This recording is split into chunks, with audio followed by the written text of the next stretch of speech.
Sorry, I'm late. It took some convincing for the master and mistress to believe that Miss Dunyarzad was only sitting in the port for a while because she was in a bad mood.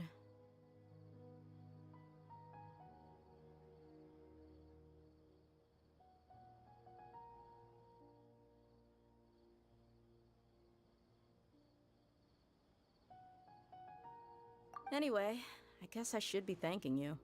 I haven't seen Miss Dunyarzad that happy in a long time. If it wasn't for you two, she probably would have been caught and dragged back much earlier. You sure sound a whole lot nicer than when we first met, Dia. Who would have thought you had such a soft spot for Dunyarzad? It's called being a professional. I'm a bodyguard, and I work for whoever's paying. Look, Dia's blushing.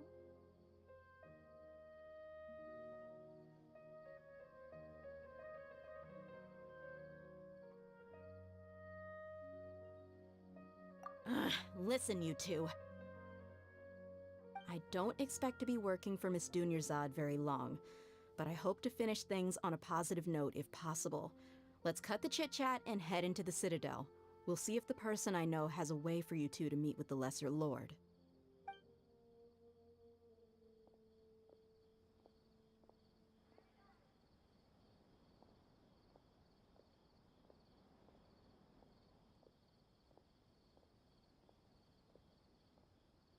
Oh, hey, Chief.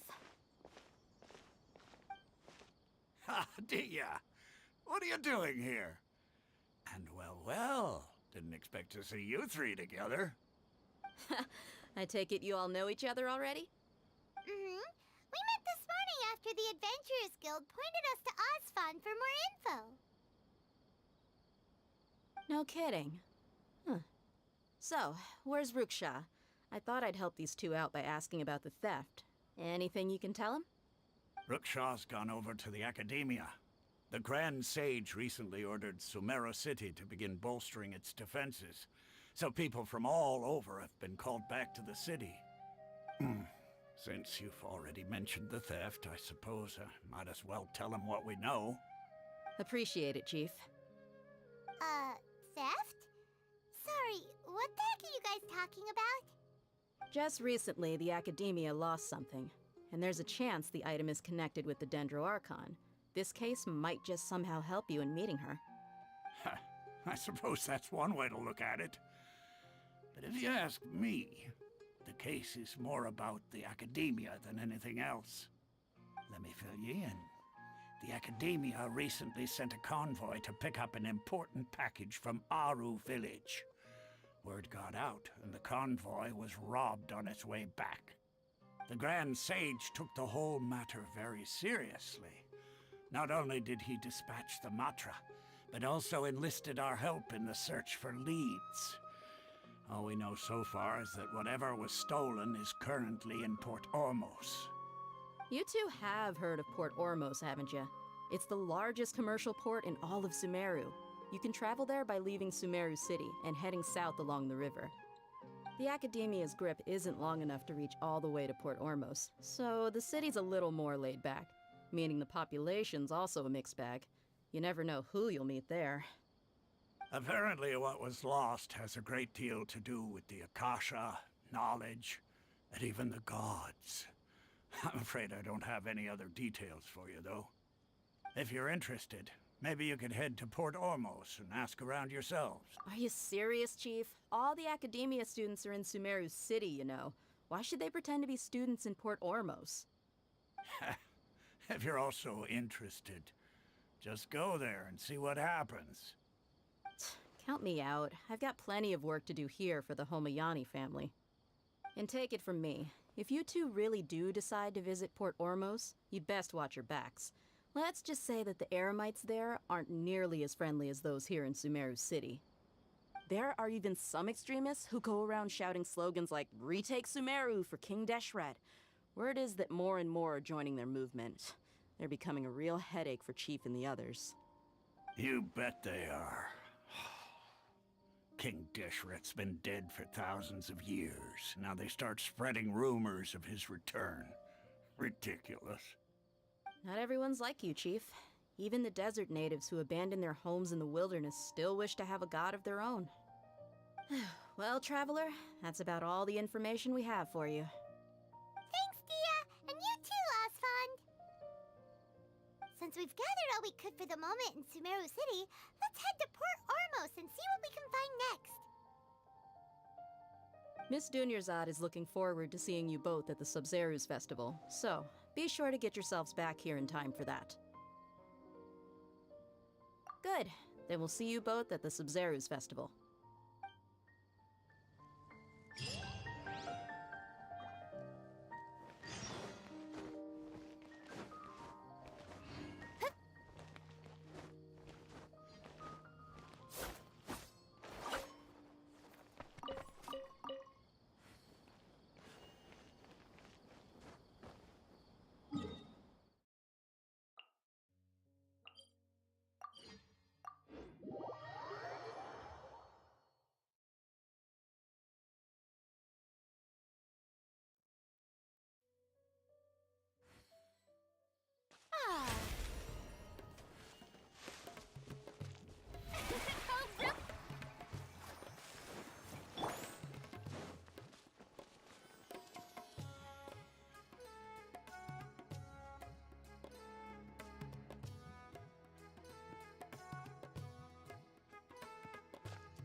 Come and have a good look yourself.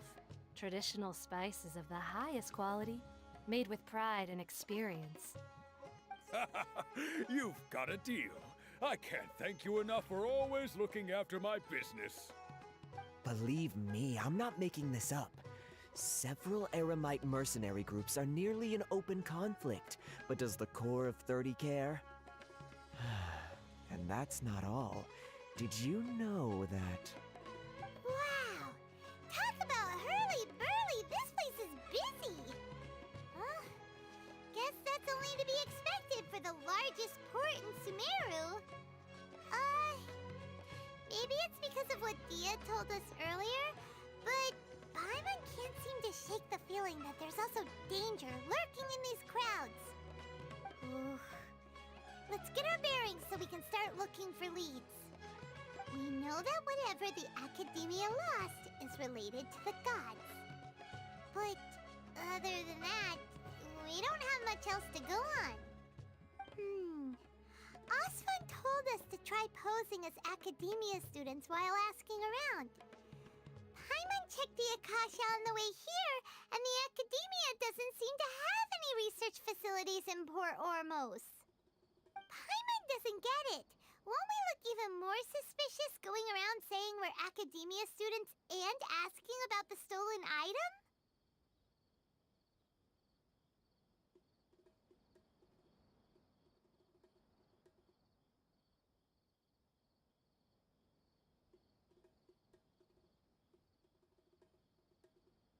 Well, given all the people that come through here every day, if there's any information to be found, Paimon bets we could find it in the market. Let's ask around and see what we come up with.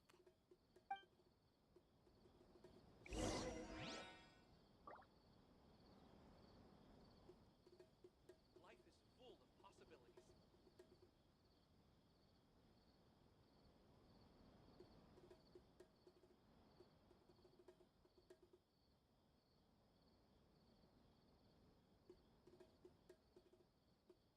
Tea parties are a must for the well-mannered. If you'd like to learn the proper etiquette, I'd be happy to teach you. Welcome. Welcome. How can I help you two? Hi there. We would like to ask you a question. Do students from the Academia ever come to Port Ormos? Of course. Especially around this time of year.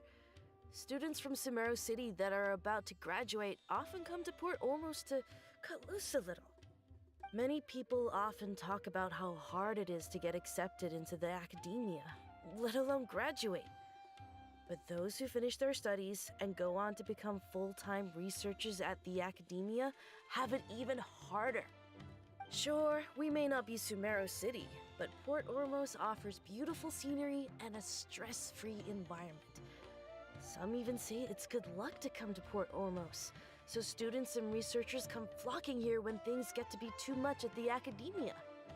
Ah, you see over there? Those are students from the academia.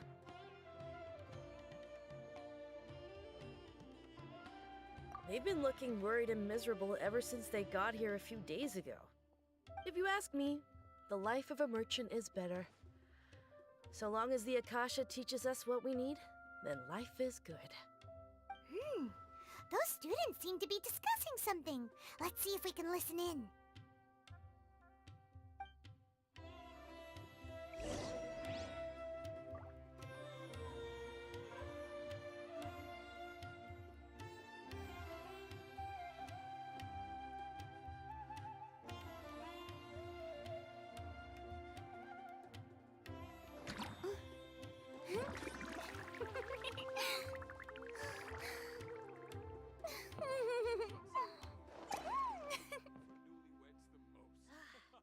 That guy does nothing but smooth talk all day.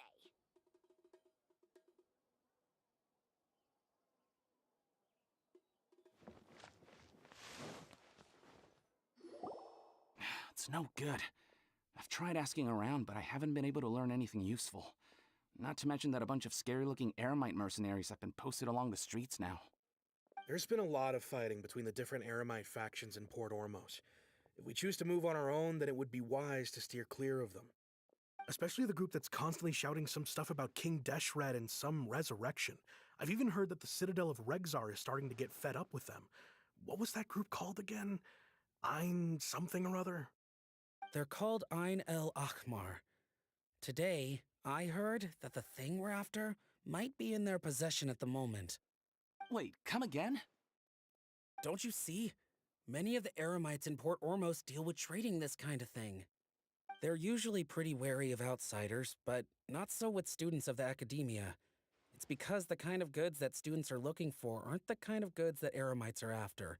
As long as they know you're a student, then deals can be made. I've heard that Ein El Hakmar likes to set up shop at the Jafar Tavern. Supposedly, if you're willing to part with 500,000 Mora, they'll give you info on anything. Wait, did you say 500,000? If information alone costs that much, then how could we ever afford to buy what we're looking for? I guess we might as well give up on trying to graduate this way. I wouldn't worry too much. Our field of research is very niche. Who else could possibly be after that kind of shady knowledge? I bet it's practically worthless to anyone aside from us. Well, I guess that makes sense. Then the only thing left for us now is to find a way in. Why don't we all just pool our money together and pay for the information? Whoa! Did you hear that? A niche field of research and shady knowledge? It all sounds pretty suspicious to Paimon. Is knowledge something people just... So, what's our plan?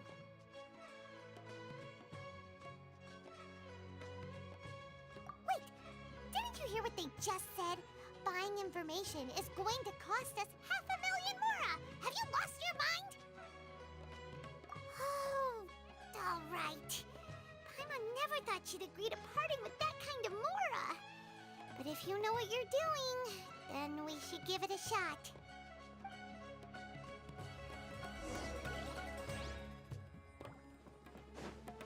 Hello there, my friend.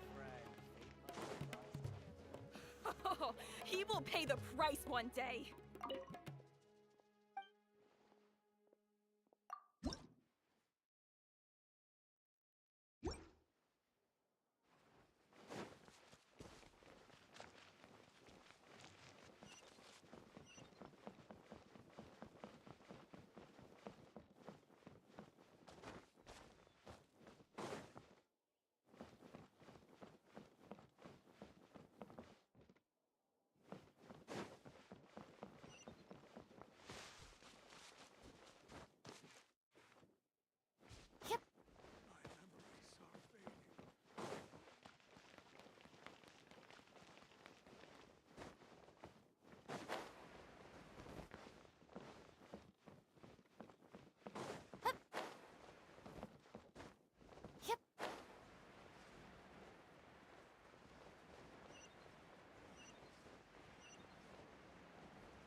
place we heard those students talking about.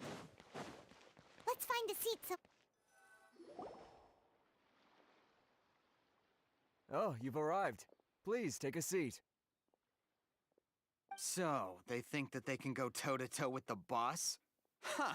Once we reclaim the power of King Deshret, they'll be the first that the boss punishes. They're nothing to be afraid of. Our main rival now is the Caracal Battalion. They've also amassed a significant amount of Mora this time, so we mustn't underestimate them. How can the Caracal Battalion compete with the boss when they're nothing but a bunch of money-grubbing opportunists out for a quick Mora? Yeah, with Boss's fervent devotion, he'll be able to use this power to bring our god back this time. Huh. All these guys talk about is King Deshret, so they're probably the ones we're looking for. Greater Lord Ruka Devata. That traitor and her followers must not be spared. The day will come when King Deshret exacts vengeance on Sumeru, and all of them shall be punished. Yeah, Paimon was wondering what they meant too. We should ask about that if we get the chance later.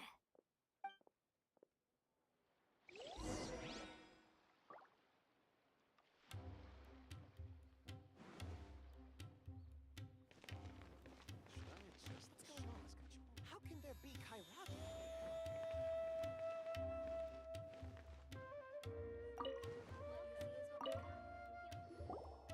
Huh? Who are you? What do you want?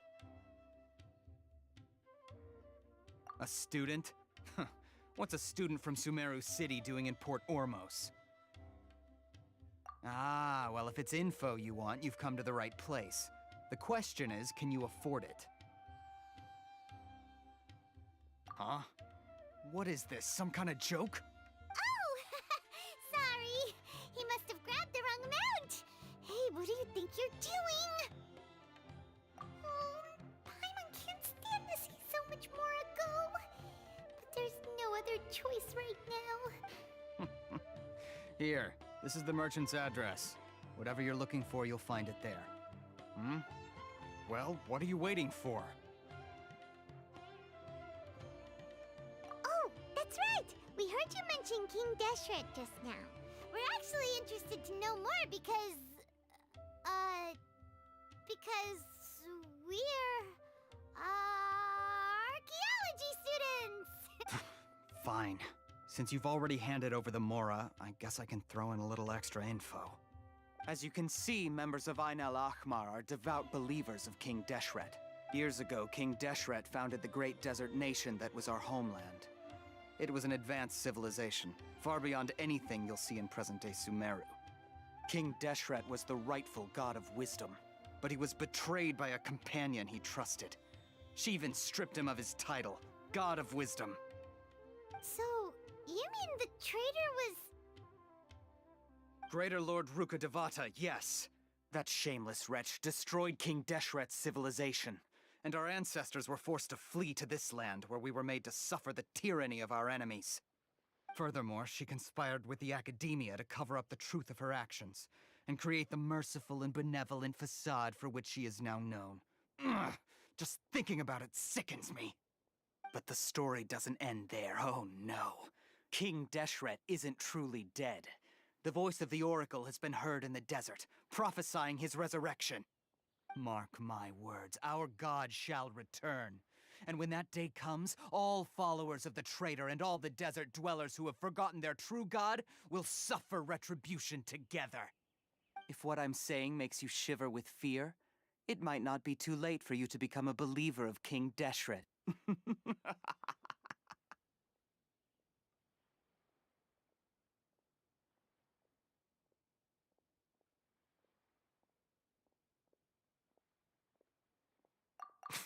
I don't have anything to say to you Academia people about that. I think this conversation has reached its end. Not just yet. This man is a fraud. Huh? You again? Deranged Academia lunatic. Yes, it's me again. I already warned you that if you weren't willing to sit and discuss things with me, I'd take measures to make things uncomfortable for you. Listen to me. That address he gave you, is fake. Or at least, you won't find a merchant waiting for you there. This group has been boasting all around that they can provide information on a certain item as a means of luring people into their territory. Once you show up, they keep up the act until they have hard evidence that you want to purchase said item. Then they use that to squeeze you for all the mora you're worth. Hey! Shut it all, Hatham! What are you playing at, trying to ruin our business like this, I told you the other day. I wish to discuss my terms with your boss. Ha! The boss made it perfectly clear that he won't negotiate with you. Yes, and in no uncertain terms. But that was then. It does not preclude him from changing his mind in the future. I'm warning you, don't push us, or this could get ugly. We don't usually get rough with people from the academia because it just complicates things. For a lunatic like you, though, we might just have to make an exception. If you're suggesting that we escalate this from a verbal exchange to a physical one, I accept. After all, even the Archons used war to negotiate the ownership of Teyvat. If, on the other hand, we can't agree on any means of negotiation at all, then I'm afraid my next course of action will sting a little more than the mere following through of a few business deals. I will jeopardize the Eremite's reputation, which I know you value above all else. I am quite confident that if I began to take such action, your boss would willingly approach me himself. However, I fear that by then, some things will have happened that cannot be undone. Also, a word of advice. I suggest you tell your boss exactly what happened here today. Otherwise, he might blame you for not telling him in the future. What did you say? Consider this. Have I ever failed to follow through on my word in the past? This guy is really out of his mind. Okay then. If you really have a death wish, let's meet a week from today. The pier in front of the Pharos Lighthouse, 4 o'clock in the afternoon, sharp. Don't expect us to hold back. Not so fast. First, you return the 500,000 mora to them.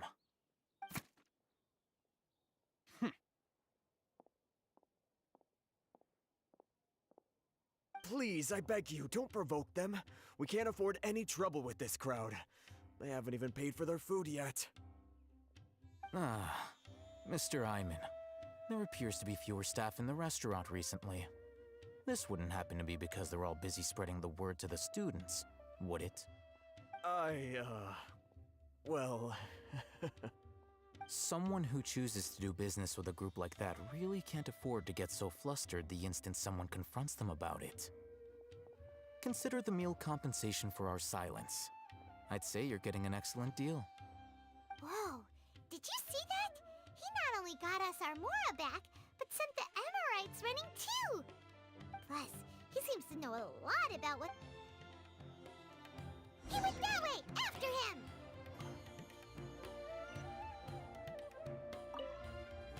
Please, just leave.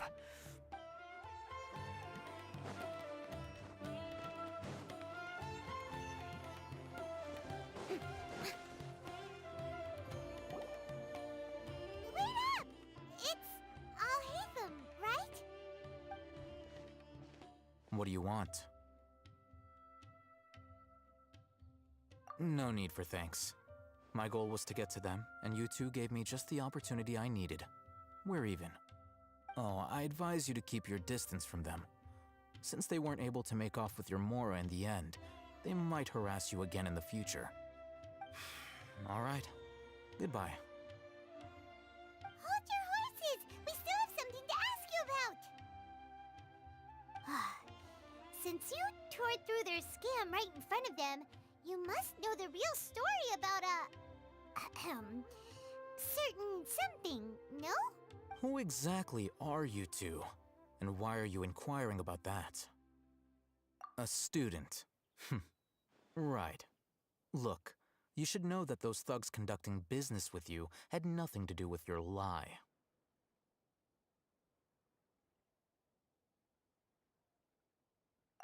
Huh? Oh, yeah! He's really strong! Weren't you saying something about a physical exchange? We can help with that. He doesn't even have a vision. Forget it. Maybe not, but he can still use elemental energy. Otherwise, there's no way we'd go asking for info from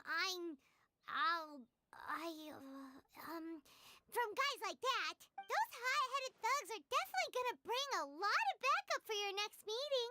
Even if you don't go alone, you won't regret taking us with you. All right, I accept. Got a pen and paper?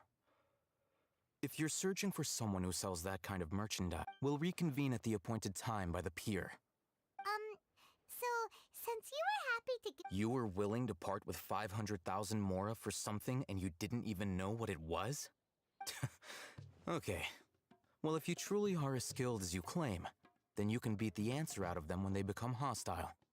Look, if you've been making inquiries, then you have to know something by now. We know it's connected to the academia somehow, and that not only do the Eremites deal in it, but some students want to get a hold of it too.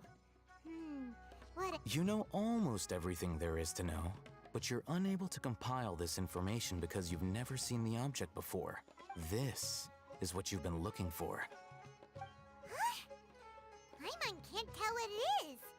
It looks like some kind of ornament. This is a knowledge capsule.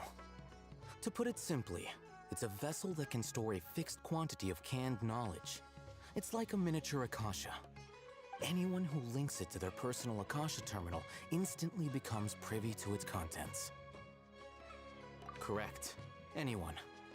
Unlike the Akasha, which heavily regulates who can access what information, knowledge capsules confer their contents without any requisites.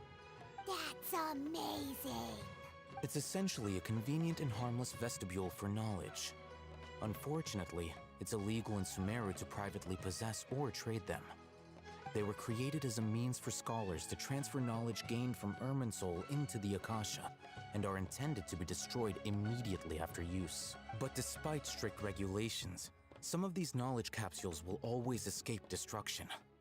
After all, there will always be those in this world who are dissatisfied with life as designed for them by the Akasha and wish to change their fate. Over the past century, a wide variety of canned knowledge has been leaked from the academia. Now, in Port Ormos, the valuable ones are a means to mora for the Eremites. Meanwhile, those which the Eremites deem to be useless to them occasionally prove useful to the common citizens and hapless academia students. Well, I think that about sums it up. Oh, so that's your true objective. With our current arrangement, I don't believe I can offer an answer. You're still resolved. Fine. Let's talk somewhere with fewer people.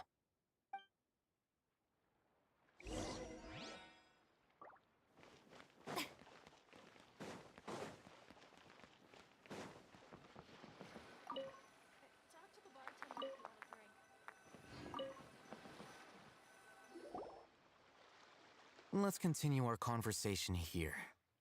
If you wish to learn more about the knowledge capsule that the Academia lost, then you must help me with something. I need you to find someone named Dory, a traveling merchant. Unlike the peddlers who hawk inferior knowledge capsules, she often has quality goods in stock.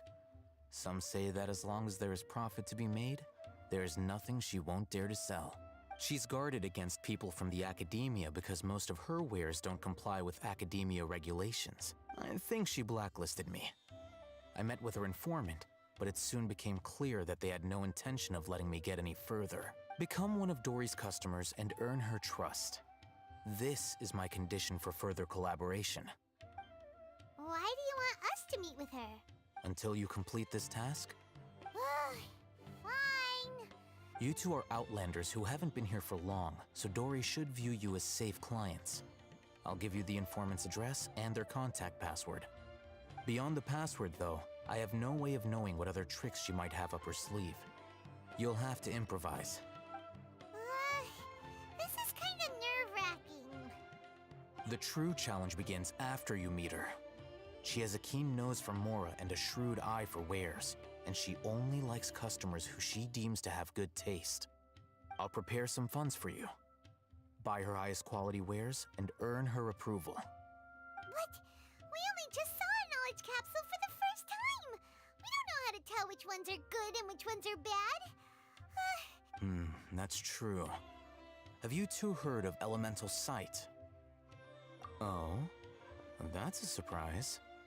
Guess I'll have to hold you in higher regard. Anyway, that ability should resolve your issue.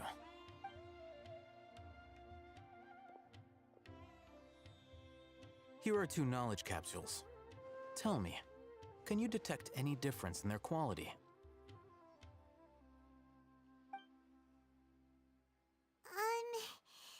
They look the same to Paimon. Try inspecting them with elemental sight. How'd it go? Did you see anything? Rumor has it that higher quality knowledge capsules generally appear brighter when viewed through elemental sight. That's because knowledge originates from Irminsul, the root of Dendro power itself. The more powerful the knowledge, the richer it is in Dendro energy. However, some canned knowledge with a high concentration of elemental energy is of little use in contemporary times, so those capsules are of little value. Using elemental sight is merely a stopgap measure, but it should suffice for earning Dory's trust. That sounds pretty impressive. Here's a sheet with the informant's location and contact password, and here is the mora for purchasing canned knowledge. Don't be cheap. You'll need to spend to catch Dory's eye. If there's any mora left over, just keep it. Oh, and be sure to exercise some caution. There have been Matra present in Port Ormos lately. Your efforts will be for naught if they catch you. Matra? They belong to the Academia's regulatory body. They also handle cases of illegal canned knowledge transactions. Like I said, the Matra are razor sharp. You're in for nothing good if they lock their sights onto you. If you two want to back out, now's the time. Okay, then we have a deal. If you succeed in your dealings with Dory, come find me at the Wikella. Looking at what Al-Haytham wrote, Dory's informant is a traitor near Old Ormos. Let's follow these instructions and try to get in contact with him.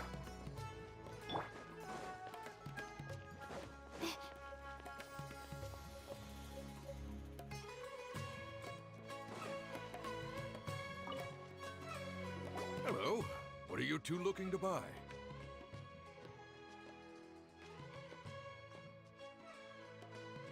Wait, are you sure you're remembering that right?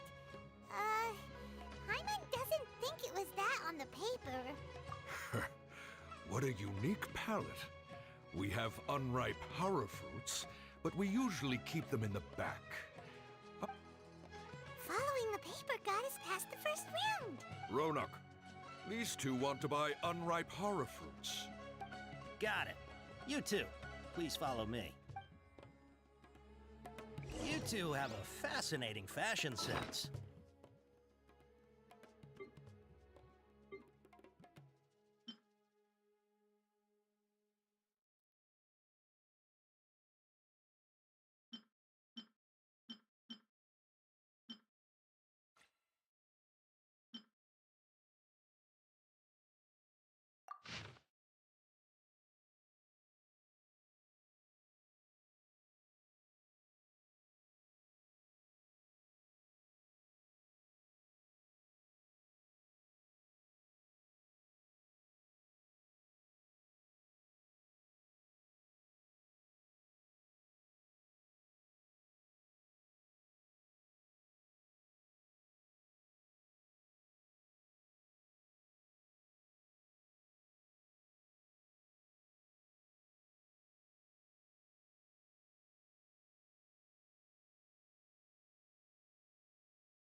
Hold on. Let me think.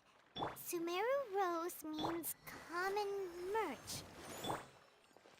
No, look again. We're obviously wearing morning flowers. Ah, my mistake. I do apologize. Whew. That pop quiz sure was scary. Ah, the warehouse is up ahead. Please follow me.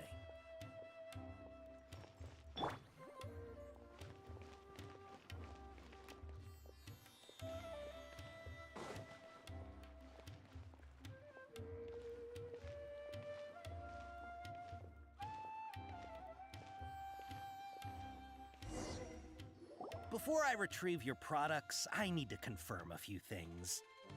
Please forgive me, but we may not have sufficient stock for you today.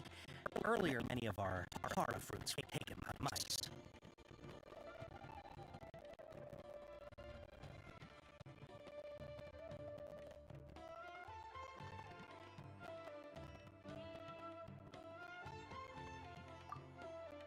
Hold on. That's not right. I'm sorry, but as things currently stand, we won't be able to fulfill your order. Why don't you two think things over? He's cautious of us. Let's take a...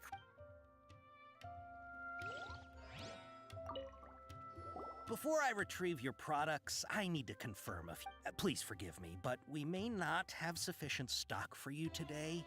Earlier, many of our hara fruits were taken by mice. Thanks. If better goods come in, you'll be the first to know. You look like you have some skill. Why don't I pick out some fruits that'll make you dizzy?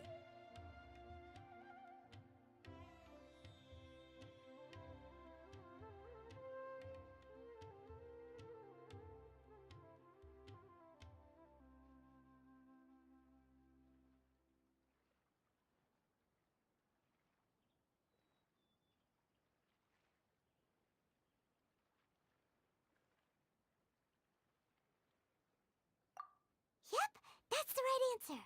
But eating hara fruit that makes your head and ears ring sounds like a bad life decision. Would you like your hara fruits to be packaged in the Sumeru City or Port Ormos style?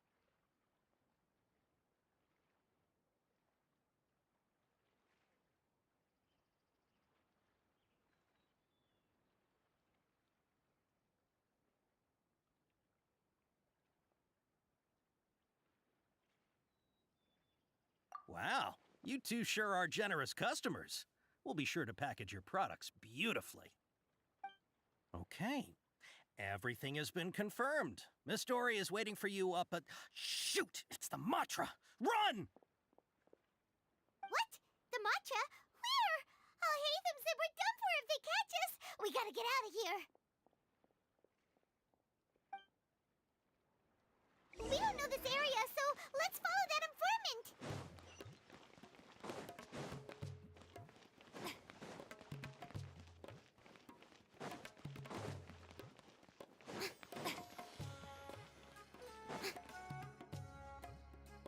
He ran that way!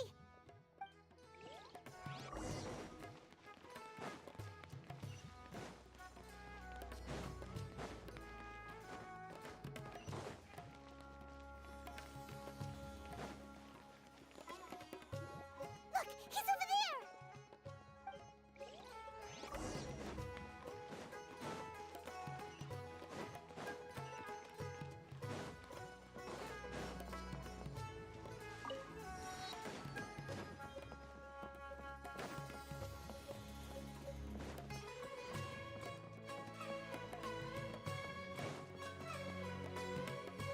Hey!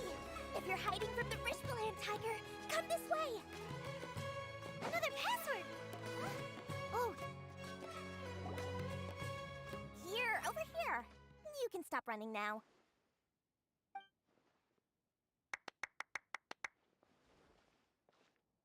So you were the one who was calling out to us just now. But, are we definitely gonna be safe here? These two good customers wish to buy some hara fruit, Miss Dory. And if there's nothing else, I'll just excuse myself. Oh, very good. Thank you. Huh? Wait, you're Dory? Paimon sure thought you'd look a whole lot scarier. Hey, what are you trying to say, Princess Pea-Brain? I can be scary enough when I need to be, believe you me. If you don't watch what you say, then you can forget about doing any business. But it seems you two have actually done pretty well so far. Not only did you manage to find the informant, your reactions were also pretty sharp. You don't really look like criminals or anything, but I bet my Mora that you've been involved in some shady dealings, haven't you? Paimon's not sure if that's supposed to be a compliment, but we'll take it. I can't risk doing business with people who start huffing and puffing after just a few paces, no matter how much Mora they might have. Not only will they get caught by the Matra, but they'll also get us into trouble. As decent folks trying to run an honest business, we don't need any of that. Wouldn't you agree?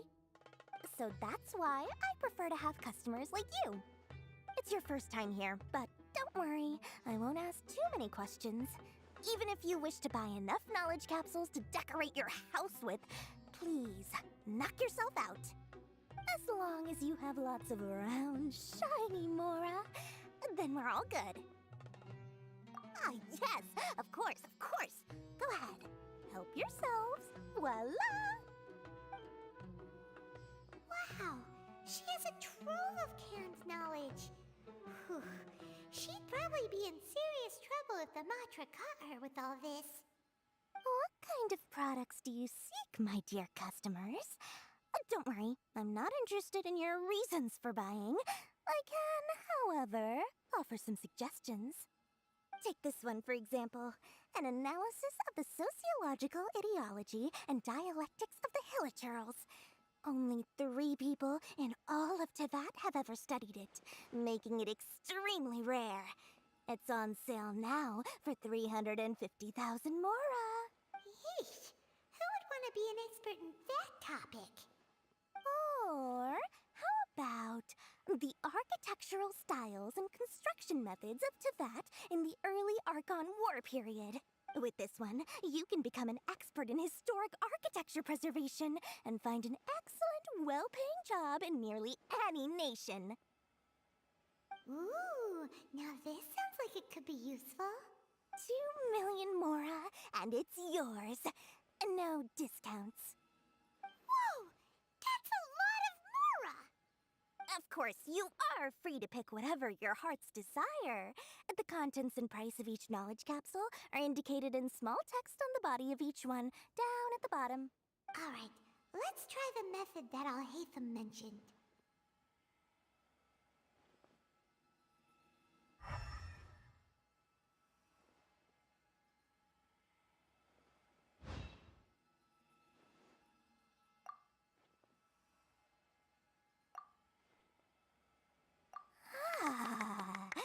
You've really got a good head on your shoulders, and quite the eye for quality. We'll take these, please and thank you. My, oh my, you are blessed with a taste for both the exquisite and the extravagant. Customers like you are Listen, I have a special offer for you two. If you spend just 100,000 Mora more, you can pick any knowledge capsule of your choice up to a value of 1 million Mora. Say what now? Hey, did you hear that? Spend another 100K and we get a capsule worth a whole million! But all the canned knowledge we just bought is easily worth 500,000 Mora. If we spend just a little more, we can get something worth 1 million Mora. Isn't that a fantastic deal? Think about it. We've gone to all this trouble to get this canned knowledge. And so far, everything we bought belongs to Alhaitham. Aren't you even the least bit curious about how this whole canned knowledge thing works? We're talking instant knowledge here. Don't you want to try it yourself?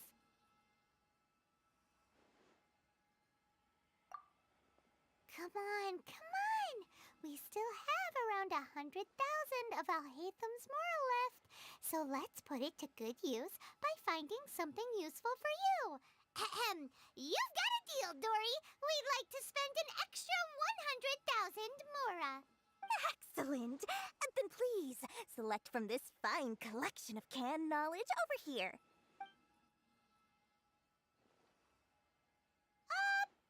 a second. Paimon thought we could choose whatever we wanted. What? Oh, but my dear customer, the knowledge capsules over here are worth 1 million mora each. I'm sure discerning customers like yourselves will be able to find something to your liking. Please, take your time. Uh-oh, Paimon has a bad feeling about this. Let's use Elemental Sight again to check these.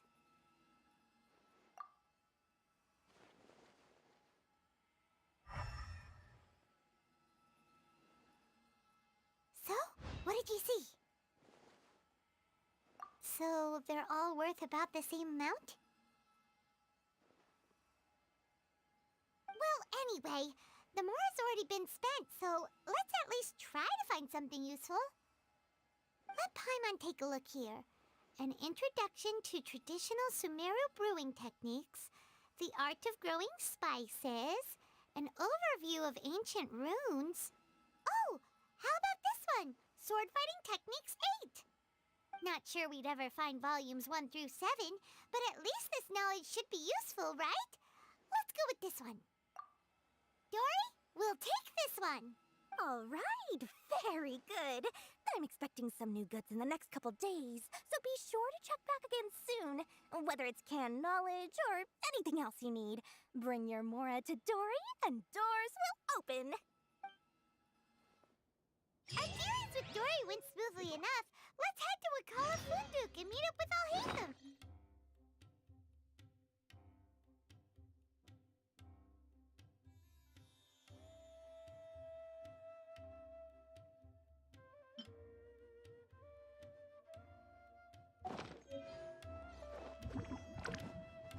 Hopefully now he'll finally tell us about what the academia...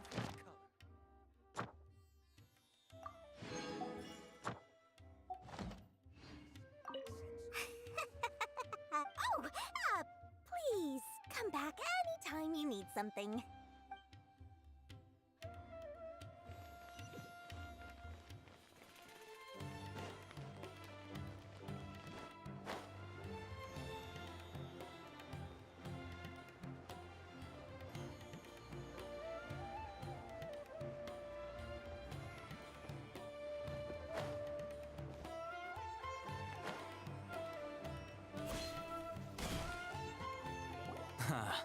You two made it.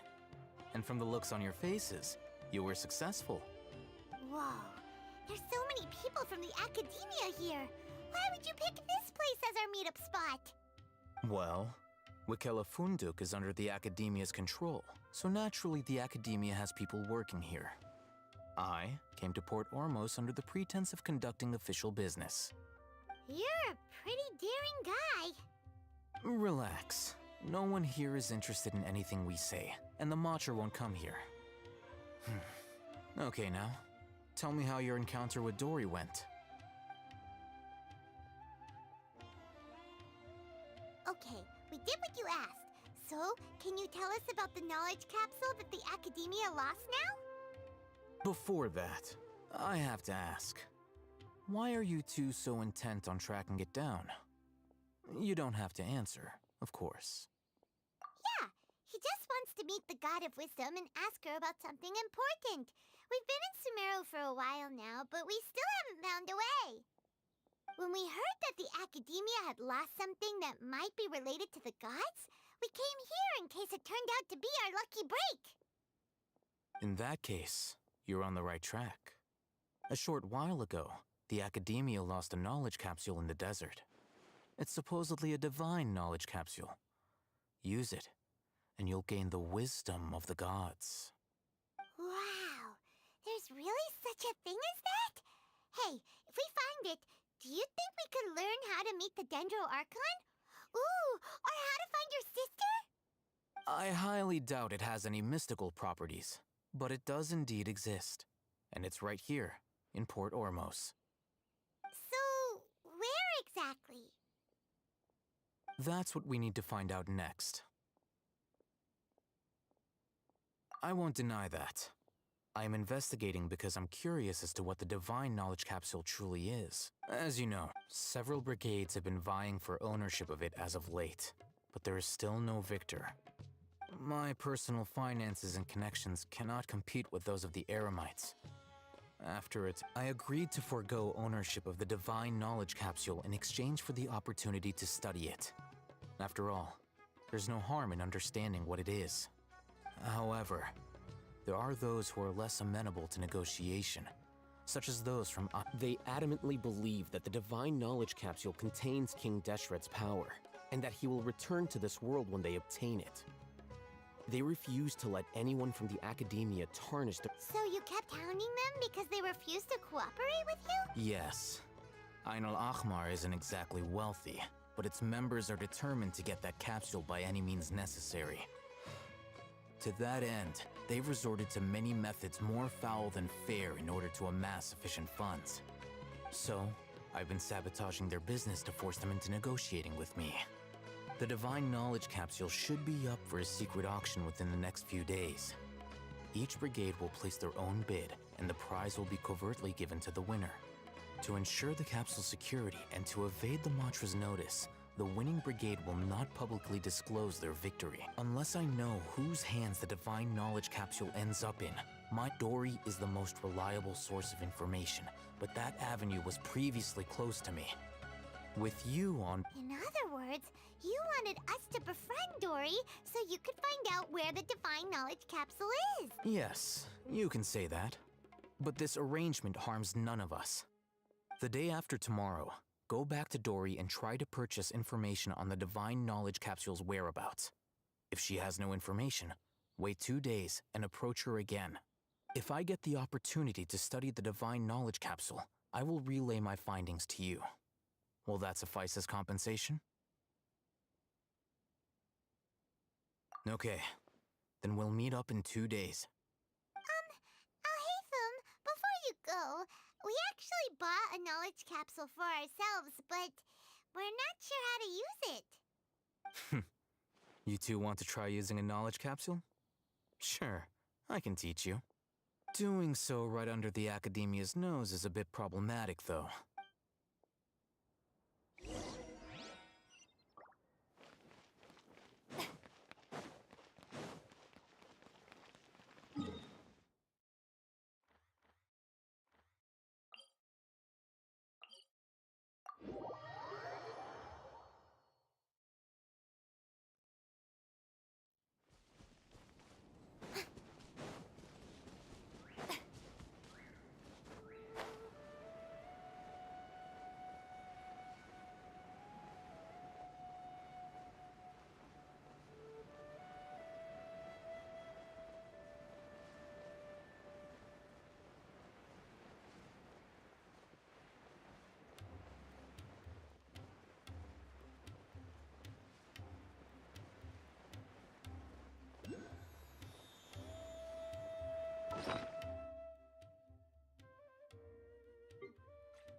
All right.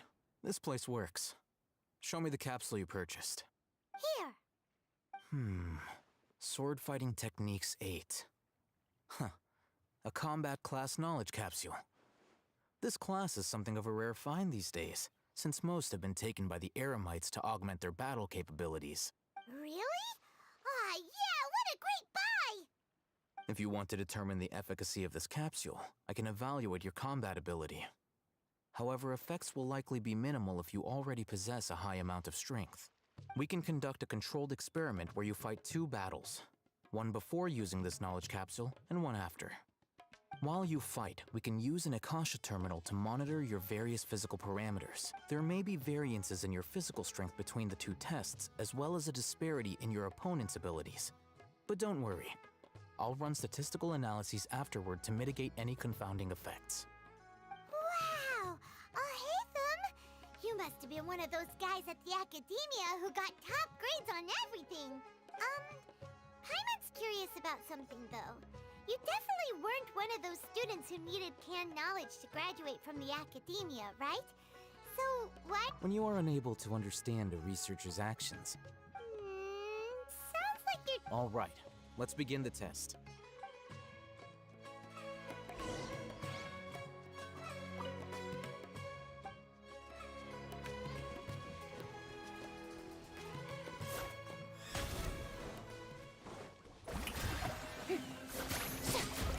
My guiding stars!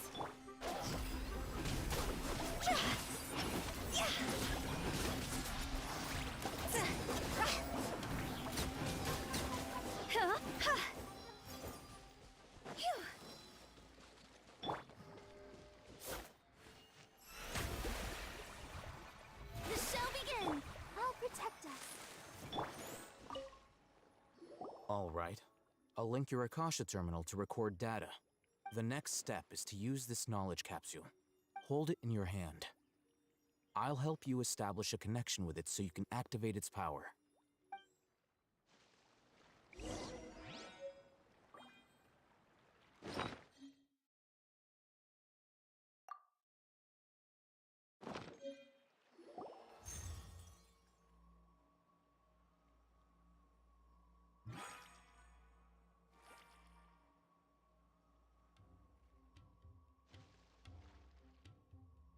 Hey, how are you feeling? You mean that it worked? All right. Time for round 2. Fight with the same composure as before.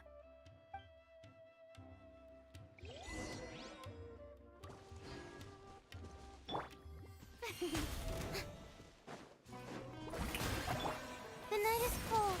See?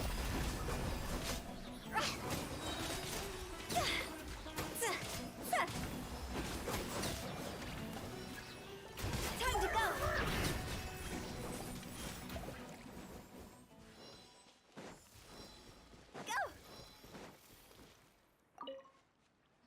Now, I'll start recording data again. Haytham, how's it going? Well, the knowledge capsule you purchased did improve his combat capability. During the second fight, his overall fighting performance increased by 0.073%. Wait, how much?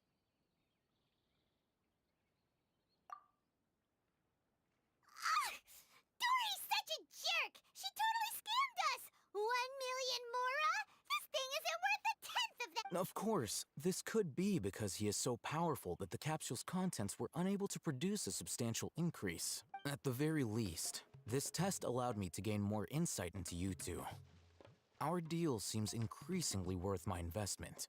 I'm heading back to Akela Funduk. I await your response in 2 days' time. This is Mora for when you ask Dory for information.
yesterday and ask her about where the Divine Knowledge Capsule is.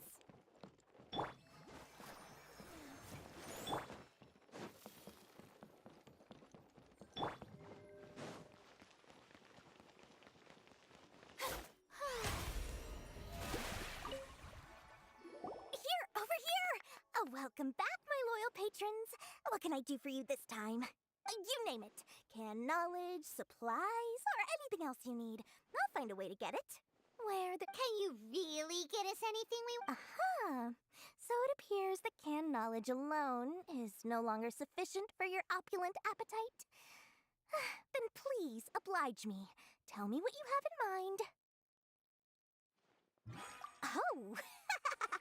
I knew customers with pockets as deep as yours would undoubtedly crave something more profound than ordinary canned knowledge. But you know, that kind of information isn't going to be cheap. After all, I had to work really hard to weasel my way into the auction site.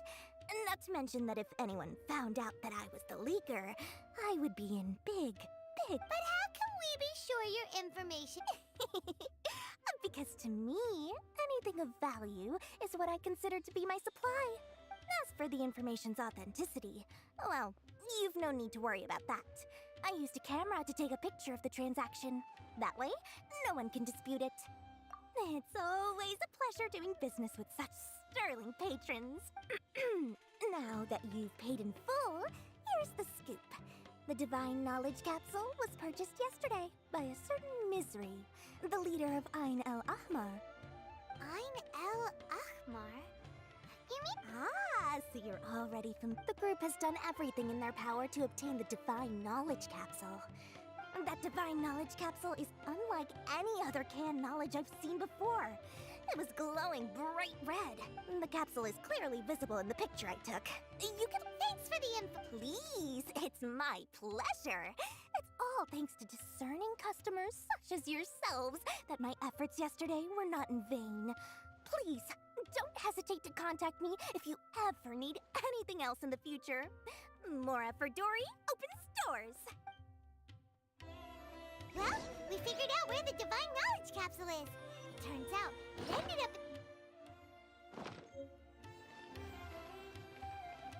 Let's head back and talk to Al-Haytham.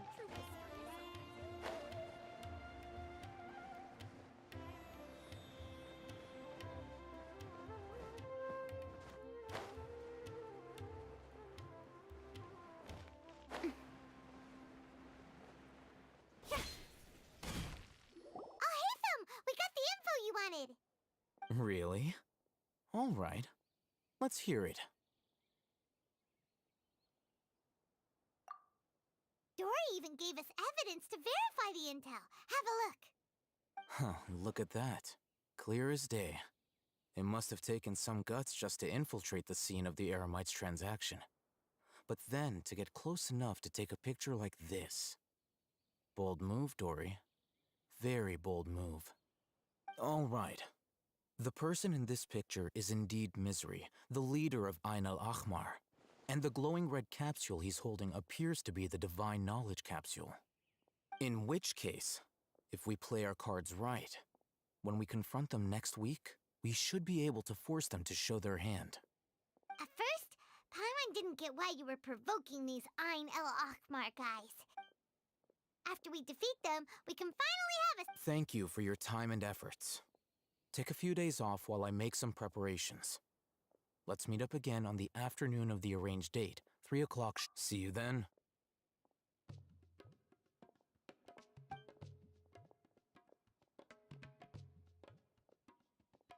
Al-Haytham sure is taking his time.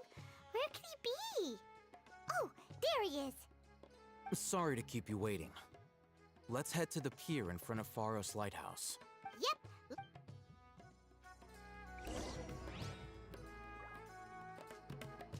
May I present?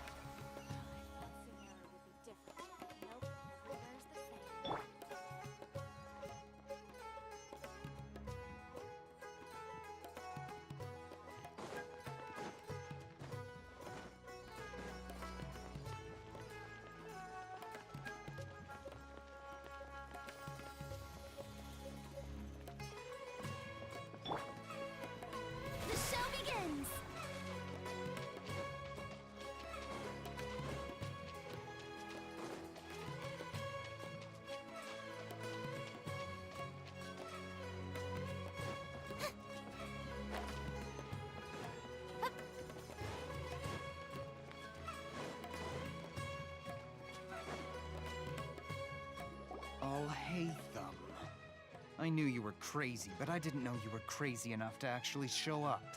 It was I who demanded that these negotiations take place. I was more worried that you might go back on your promise. But to your credit, it appears that you're sticking to your word. This is turning into quite an occasion. I also brought some backup. Backup? Aren't you the brat from the restaurant the other day? You've come to support this lunatic. I'm not going to mince my words. Once we're done with you, you'll be nothing more than fish food. Get 'em, boys!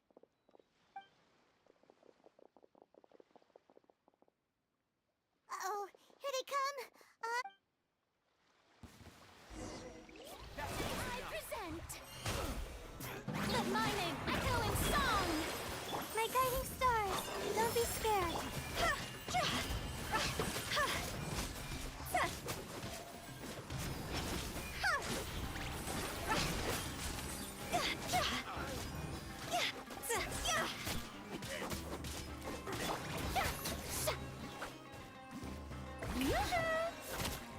Not now. Let's dance.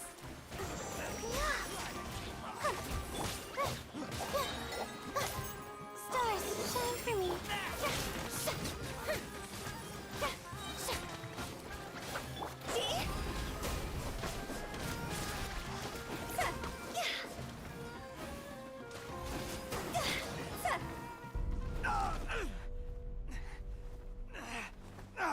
Academia scum!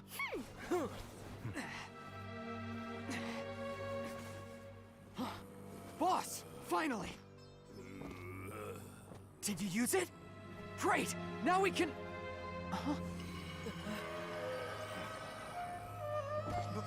Boss? Boss!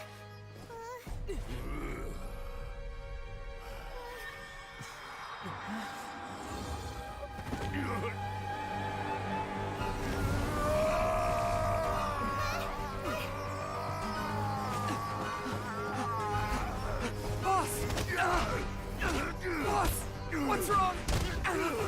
What happened to him? We have to cut his Akasha connection, now.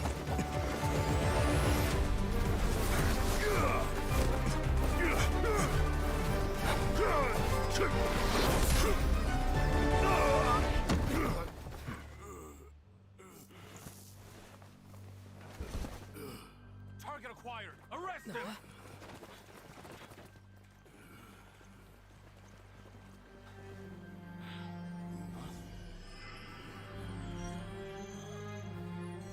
Do not impede our work. Is that understood, Al-Haytham? Of course. I was only trying to help. Take him away!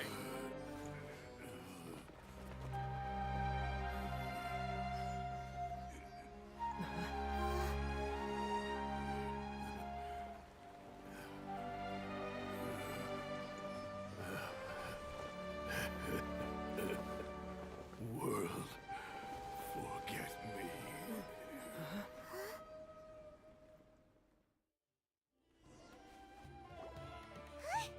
What in Tibet just happened?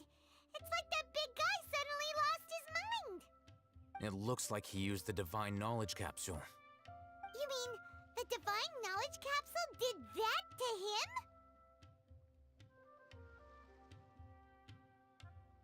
Oh, yeah. You mean how some researchers go insane after getting knowledge from Irminsul? I've heard of numerous incidents of researchers in Satyavada life going insane.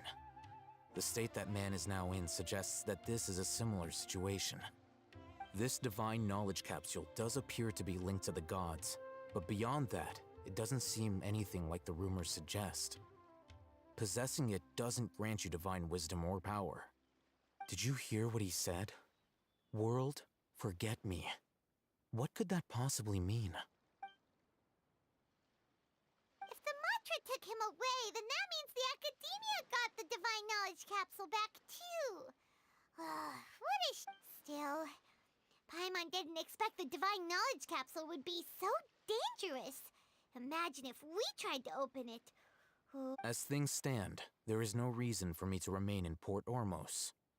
I believe our collaboration has also reached its end. Oh, we were so busy trying to find the Divine Knowledge knowledge capsule that Paimon forgot to ask you something. Since you're a member of the Academia, do you have any idea how we can go about meeting Lesser Lord Kusanali? Truthfully, I don't. Lesser Lord Kusanali appears to exist outside of Sumeru's entire administration. Most of the time, you wouldn't know she exists at all.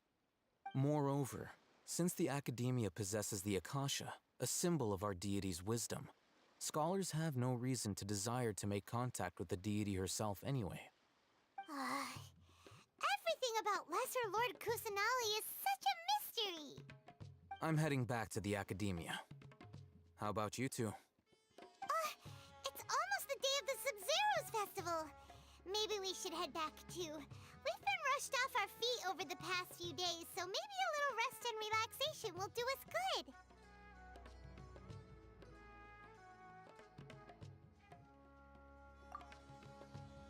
Then we'll part ways here, Alhaitham, until we meet again.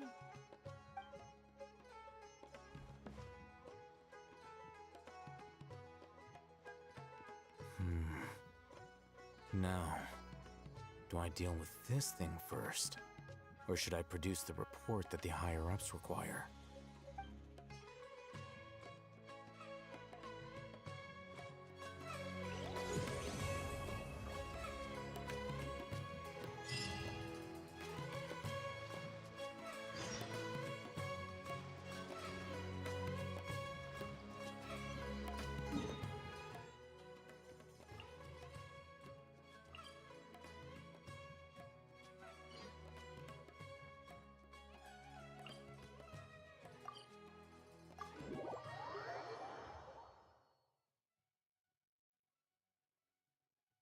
Miss the Sub-Zero's festival, right?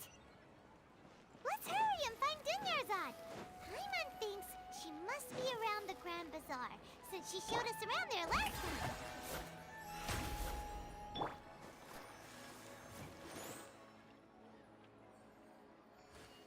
Ad Astra Abyssosk. Welcome to the Adventurers Guild.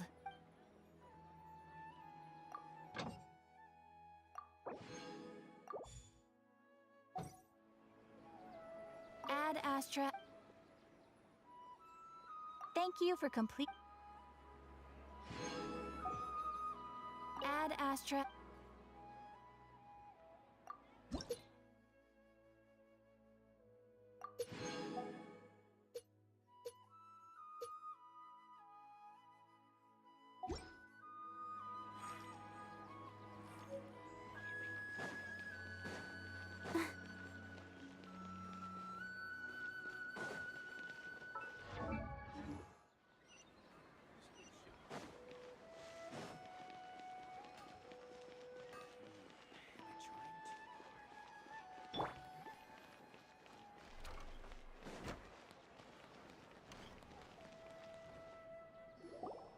There she is! Dunyarzad! We're back! Just as promised, Traveler and Paimon. I'm so glad that you two came back to celebrate Lesser Lord Kusanali's birthday. Indeed. The festival's tomorrow. We've been preparing for so long that I can't help but feel a little nervous. There's no need to be nervous. Paimon's sure that Lesser Lord Kusanali will feel everyone's gratitude. Thanks, Paimon. I hope that everyone who comes to the festival... Speaking of which, did you manage to make your way to Port Ormos? Discover anything over there? Of course we went. A lot of things happened there.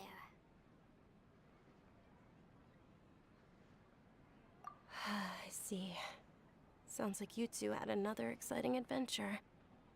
If there is another chance, I would love to join.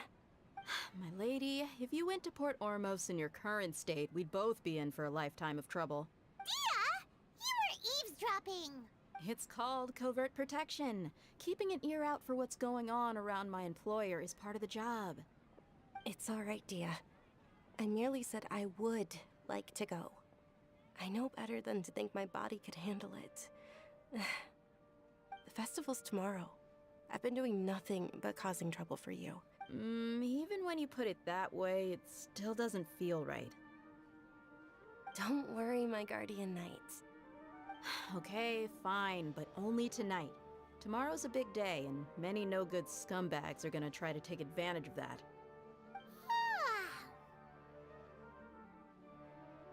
Oh, you two must be exhausted from your long journey back to the city.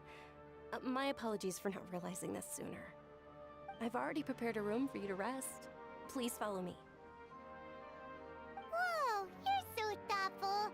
Paimon's so ready.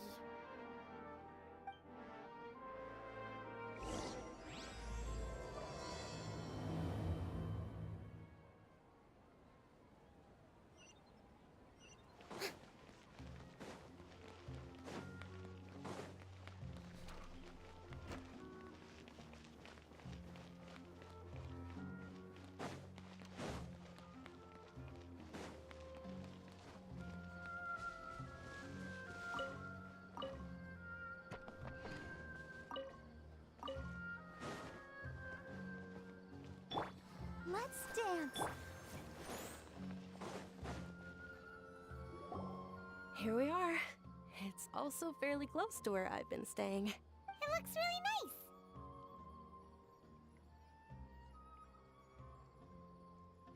nice.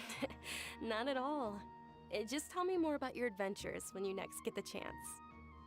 That's Paimon's specialty. Paimon... Oh, if you don't mind, how about we all walk around together tomorrow? All of my friends will be working the festival, and Dia's still insisting on her covert protection. Yeah. It'll be pretty hard to relax and enjoy the festival if Dia's constantly hovering over you, right? Then let's meet at the nearby bazaar first thing tomorrow morning. It's a deal. Good night, Dunyarzad. I may be too excited to fall asleep tonight. See you tomorrow. Paimon's starting to really look forward to the Sub-Zero... Oh, no. Thinking about food is just gonna keep Paimon up all night. The earlier we sleep, the better. Let's go inside, Traveler.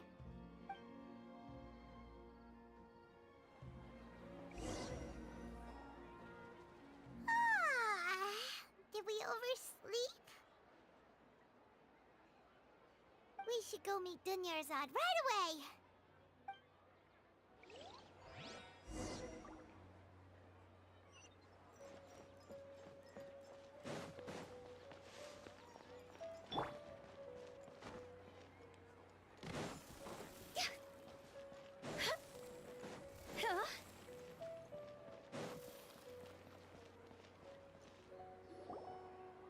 Traveler, Paimon, I've been waiting for you two. Good morning, Dunyarzad. We must have overslept a little bit. Not at all. I arrived early. Today is finally here. I must cherish every moment as if it were gold. You've worked so hard for this day. You gotta enjoy it to the fullest. You know it. It's just that, as expected, I had some trouble falling asleep last night. Well, shall we?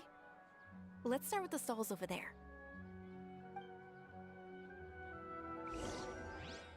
Many vendors came out of the blue to support the event, and they insisted on covering costs themselves. Let's go give them some business. They paid for everything out of pocket? Oh, sounds like they're not in this just for the Mora. They all said that contributing to a lively festival atmosphere is more important than money. Especially since we don't know what to celebrate Brother Lord Personality's birthday. Ooh, they're selling food over that way! Let's go take a look! This is a stall offering foods from the Haftmewa feast. Oh, you could tell straight away. I thought most people nowadays wouldn't know. Mushrooms, flowers, and all kind of fruit?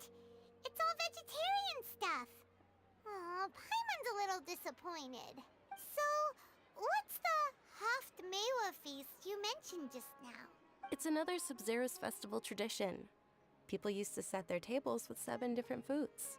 Generally speaking, the most common selections were foods like Rukashva mushrooms, Nilopala lotuses. So, the Sub-Zero festival is a vegetarian holiday? You don't have to be a vegetarian to enjoy the spread. We just use the 7 foods to symbolize the 7 virtues of the Dendro Archon.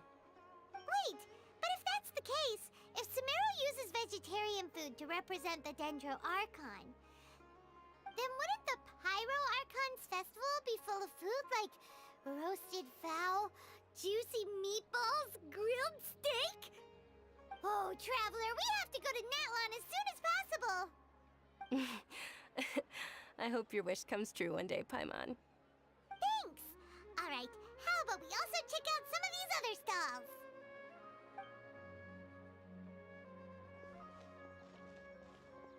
Dear customers, would you like to try your hand at alchemical divination?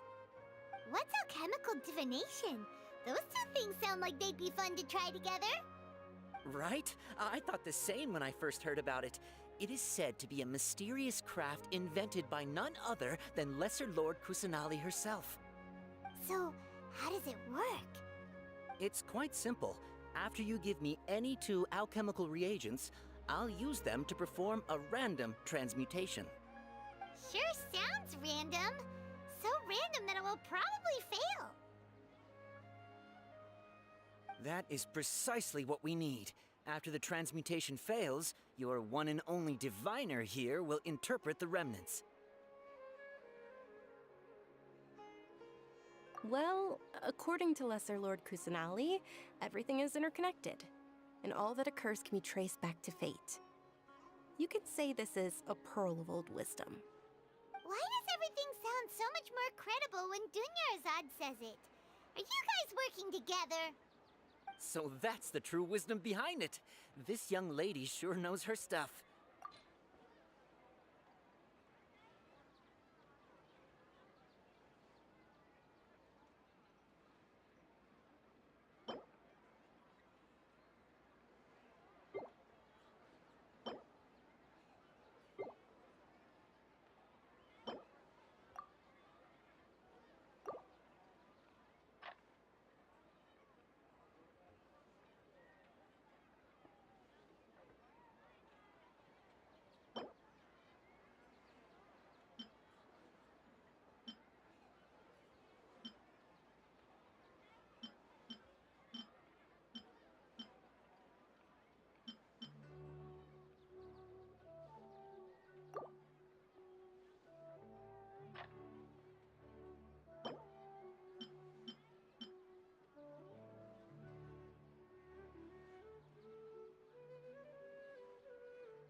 Okay, one moment.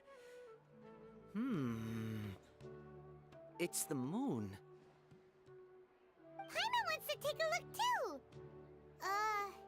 Is it? It looks more like a pie that Paimon bit into. Generally speaking, the moon signifies... It means... Wait a moment. Is he really looking it up in a book? Oh, I remember now. It means illusions and lies. Illusions and lies? That sounds rather ominous. Yes, but this book says that if you trust your intuition and overcome your fears, the sun will surely rise. He's not even trying to hide his book anymore. Naturally, fate will only ever show you the beginning of a journey. It is up to you to forge your own ending. Oh, thank you so much. I'll keep that in mind. Oh, it's nothing. I'm just learning as I go. Guess that was still pretty interesting. They say the Sub-Zerus festival was very lively a long time ago. Large flower carriages used to parade through the city. As they headed towards Port Ormos, people would throw flowers, candy, and liquor all along the way. Dunyarzad's eyes are sparkling right now. I wish I could have seen that spectacle. But if you ask me, I'm sure Nilou's dance of Sub-Zerus would be just as impressive.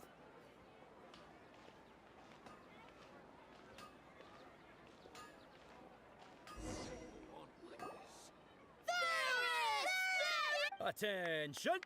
Soldiers, fall into formation if you want any Yalda candies.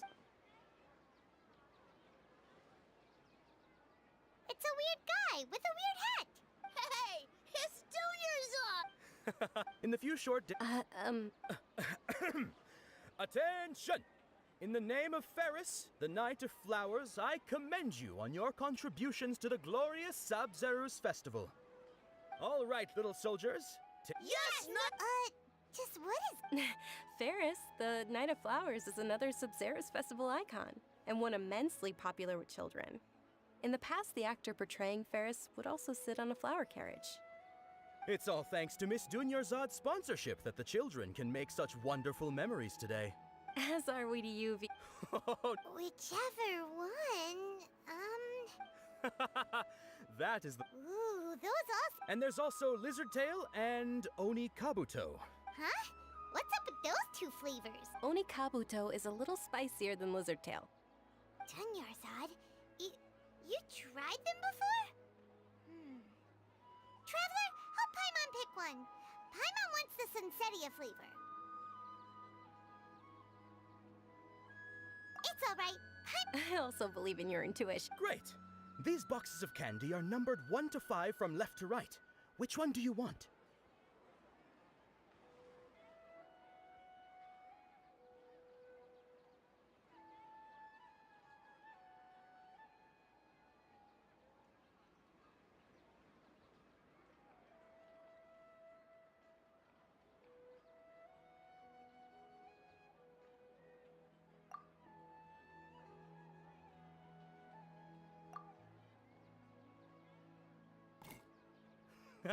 Excellent work! That is indeed Sunsetia. Paimon bet you survived so many epic battles because you had incredible luck, and Paimon was right. Attention!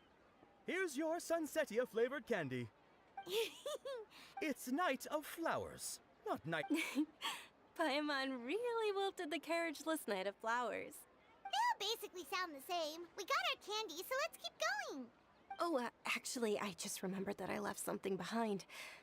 Since you're here, can you come with me to get it? Dunyarzad, you probably forgot because you're so excited about the Sub-Zero...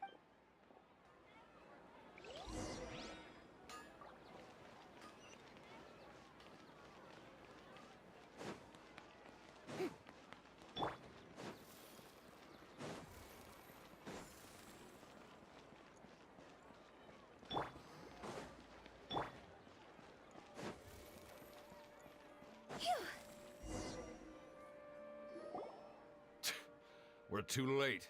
Who knew the little lady was such an early riser? I know, right? Hey, wait a minute. Boss, isn't that her? Oh, that most certainly is. We're in luck. She's walking right into our clutches. Those Eremites don't look like they're a... Who are you? I don't believe the Homayanis hired you. That's right. We haven't received any of their mora, but I wonder how much the Homayanis would shell out to get you back. They're a gang of kidnappers! Traveler, hurry and protect Dunyarzad! Hey, did you scumbags even consider that the Homayanis might have hired a merc that outclasses you? You're... Dia! Dia the Flame Main! No wonder we mercs haven't heard anything about you for so long. You sold your unruly mane to the highest bidder. Don't speak so disrespectfully. Don't worry about it, my lady. Just some friendly banter between mercs. One... Aren't your claws all dull by now? Don't get too cocky! Traveler, take Miss Dunyarzad to a safe location. No! We're gonna stay and help! There's too many of them!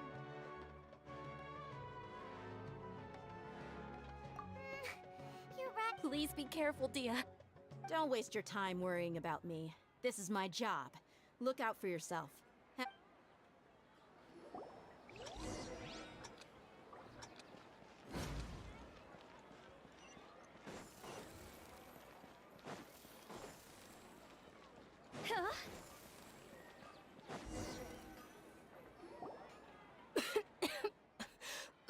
Dunyarzad, are you okay? I'm fine. body always reacts like this whenever I... You sure you're okay? I'll be fine after some rest. I'm more worried about Dia. After all, none of this would have happened if I hadn't insisted on coming out today. Yeah, don't worry.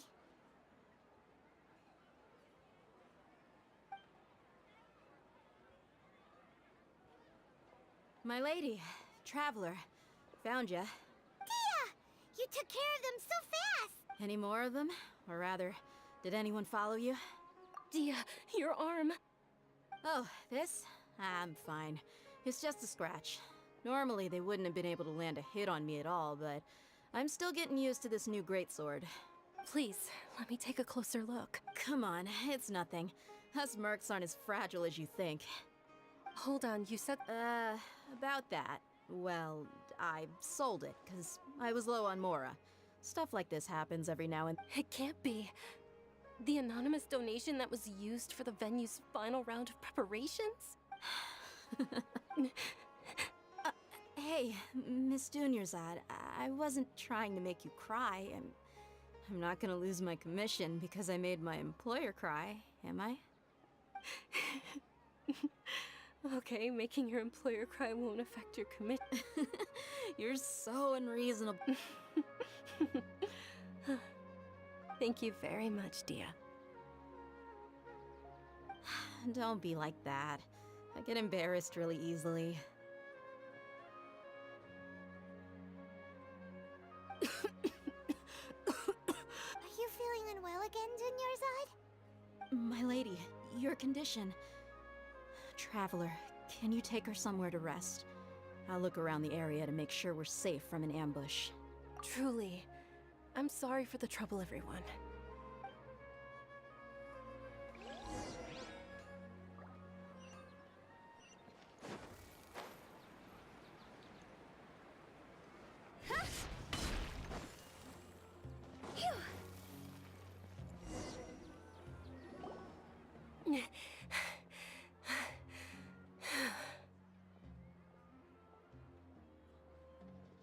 Are you feeling better, Dunyarzad? Yes, much better. Just give me a few moments and I'll be good to go.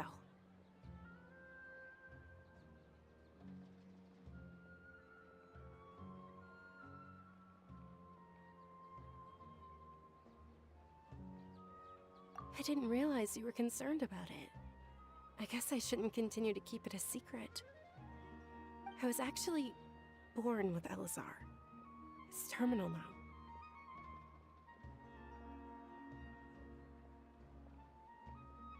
Can't believe it's Elazar! Oh, you've already heard of Elazar. In that case, you probably know about its severity. Sumeru's current medical advancements still haven't been able to find a cure. The disease's progression can only be delayed through environmental therapy. Dunyarzad. There's no need to be sad. I've always lived with Elazar and I came to terms with it a long time ago. Compared to the simple fact that I'm afflicted with this, its effects on my life have been much more painful. I know that my family loves me dearly. They've done all they can to provide the best. Did you know? Before I ran away from home this time, the world outside of my home didn't even know that I existed. Since I was a child, all I could do was sit on my bed and stare at everything outside of my window. I'm sure my family's worried and disappointed in me for running away, but I just didn't want to have any regrets. I wanted to meet other people. To me, there's nothing more beautiful than being able to meet and speak with others. Not to mention the incredible time spent preparing for the festival. The joy this way. When my final day does arrive, it will be less sorrowful. At the very least, many people will remember that I once existed in this world, right? As long as you don't forget Paimon. Paimon also won't forget about you. No, even if you forget Paimon, Paimon will still remember you. Thank you two so much. I apologize for the depressing conversation. This is out of character for me. To be honest, Lesser Lord Kusanali gave me the courage to do all of this. If it weren't for her encouragement, I wouldn't have taken that first step. Thanks. There will always be frustrations in life, but I know that the point of living is not to leave behind any regrets. Oh, right. Isn't it almost time? Huh? Isn't the dance of Sub-Zeros about to begin? Nilou will recreate that legendary scene with her most splendid dancing. And with that, my wish will also... Then what are we waiting for? Let's go to the stage! Yeah, we should still...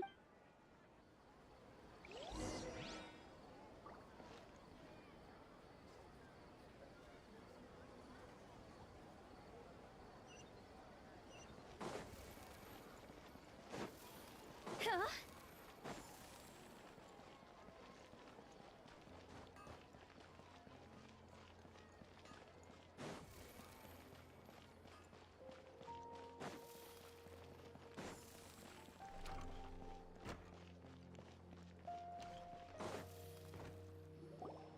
Were you not aware that the law prohibits this type of performance from taking place without prior permission? Over there! Someone's yelling at Nilou! I think I just saw the Academia's Grand Sage. But the Dance of Sub-Zeros is one of the... The Sub-Zeros Festival. The law also prohibits the private hosting of large-scale religious festivals. Only the Academia can host such an event. If you continue to resist, we will have to order an investigation into every single event organizer. The Grand Sage has already granted you... How... The Academia was originally responsible for the Sub-Zeros Festival, but they failed this responsibility for many years. I need to speak with them. This is a hard pill to swallow, but... You're right. Things would... Art. Dance. Aren't you ashamed of pursuing? Our Archon created the utopia that is Sumeru City for all scholars who sought validity, verity, and truth, while people like you wish to defile it. No. I believe that our Archon... With your lack of intellectual credentials, I do not believe you are qualified to debate with me. What you should be doing is finding workers to tear down this ridiculous eyesore. When we return, have the scribe draft an ordinance before the next Nyargarbaha Day that prohibits public art performances. Understood. I will inform him when I... The Sub-Zeros Festival. Go celebrate the birth of that god to your heart's content. Nilou, are you okay? Oh, Dunyarzad. You all saw that just now? The Grand Sage ordered us to stop the performance. Yeah. Let's go somewhere the Academia can't find us and perform there. Or we could get people to block them off so they can't interrupt the performance. No. They just threatened... Nilou, it's all right. But you've been looking forward to the dance of... It's okay. It would be too risky to continue the Sub-Zeros Festival. If you say so. But... you can... The next one. Yes. Okay. It's a promise. It will be a smashing success. Paimon can't believe this is how things turned out. Those heartless geezers. It really is okay. Still, I'd be... A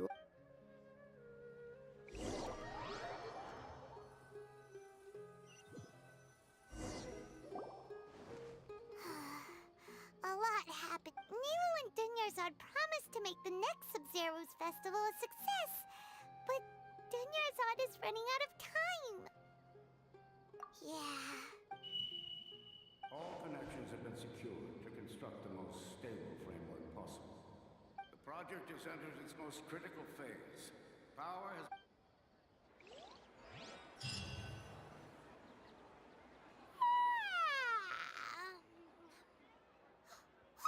We're gonna be late! It's all because you and... We should go meet Dunyarzad right away!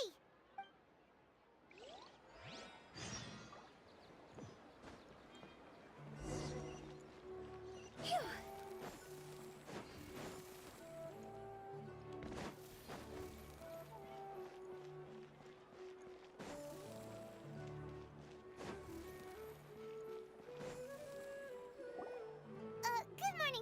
bad.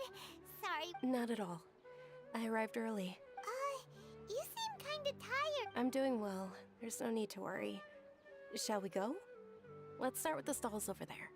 Sure.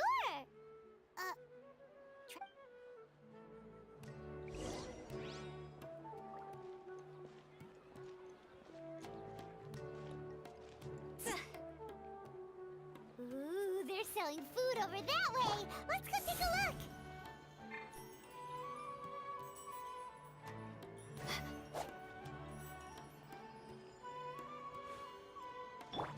Let the show begin.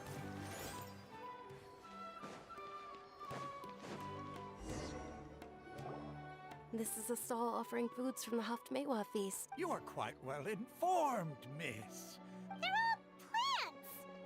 Actually, what is the Haft? It's one of the Sub-Zerus Festival's traditions. People used to set their tables with 7 different foods to symbolize the 7 virtues of the Dendro Archon. Appear to be in the form of the moon. Really? Paimon thought it looked like some kind of food. The moon signifies... It's escaping me for... Is he really looking it up? Oh, right. It means illusions and lies. But if you trust your intuition and overcome your fears, the sun will surely rise. Understood. I'll keep... Oh, it's nothing. I'm just learning as I go. Guess that was still pretty interesting. So, where to next?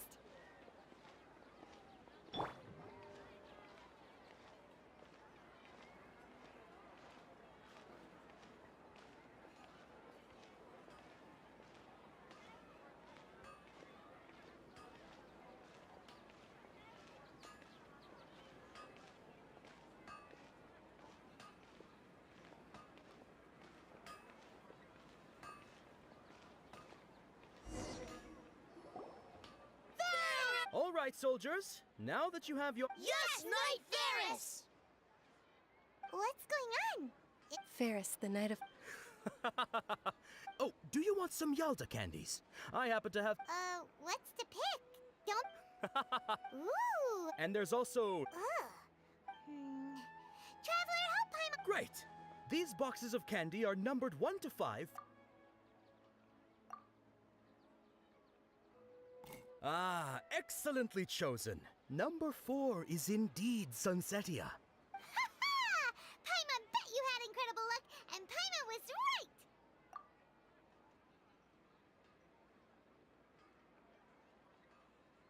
Huh? How's that possible? Maybe we didn't sleep very well last night. Or maybe we slept too much. Oh, sure. Huh? Where are you going?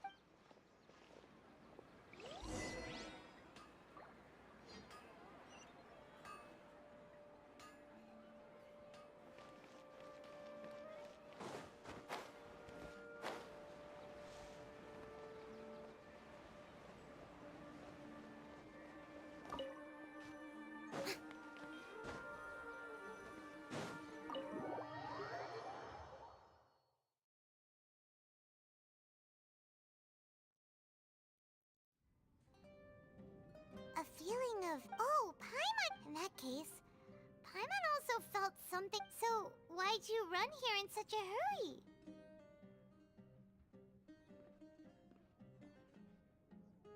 So that's it! You're intentionally doing things you usually wouldn't and seeing if you still get that same feeling of deja vu. Welcome, you two. Are you here for lunch? What would you like to eat? Got it. You don't look like you're from these parts. Charcoal-baked Angelina cake? Isn't it that bird? Oh, Paimon understands what...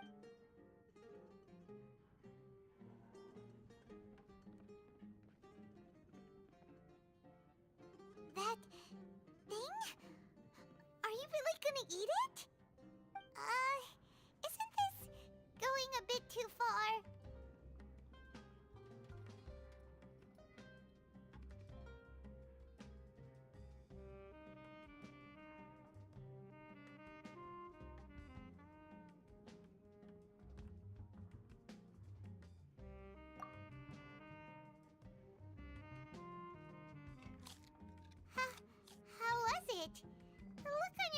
telling Paimon that it tasted awful.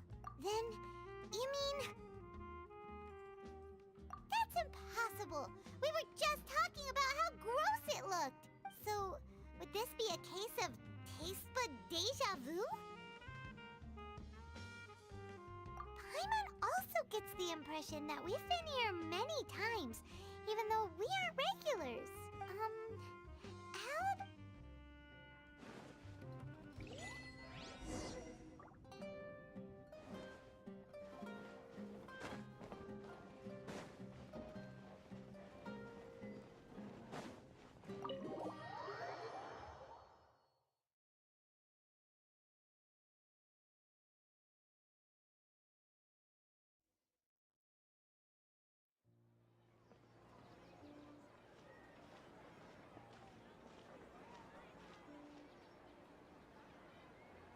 Hey, Dinyarzad is sitting by herself on that bench over there.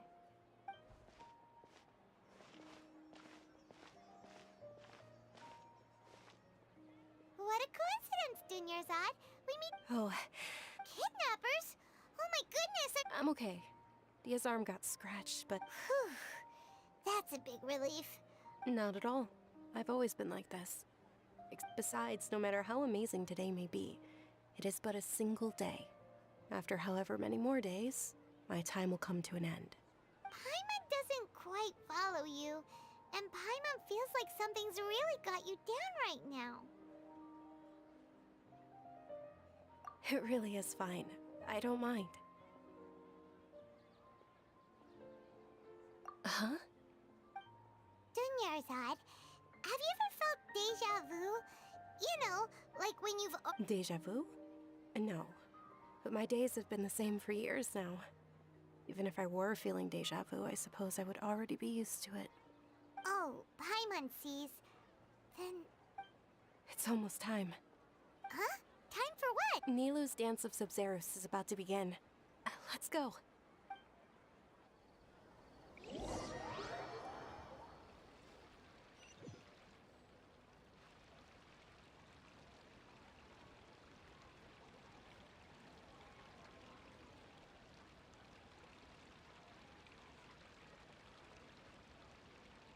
With your lack of intellectual credentials, I do not...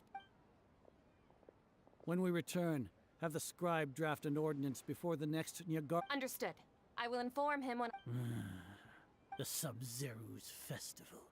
Go celebrate the birth of that god to your heart's...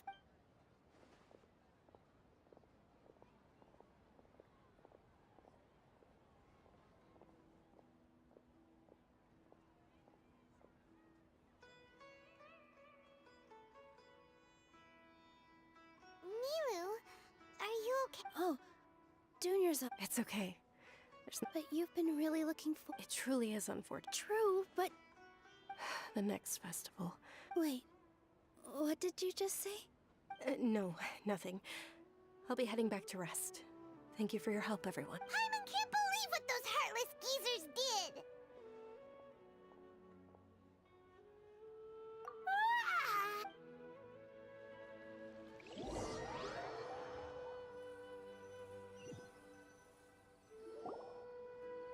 So, in the end, you still could... Maybe it really was because of exhaustion. Same here. That's... Then, how about we settle in and get a good night's sleep? For now, we can chalk things up to exhaustion. We could do more thinking to... Observing a modest drop in the output of Jnana energy, but values still remain within normal parameters. Continue to monitor for variances in the data, and find the cause as soon as possible.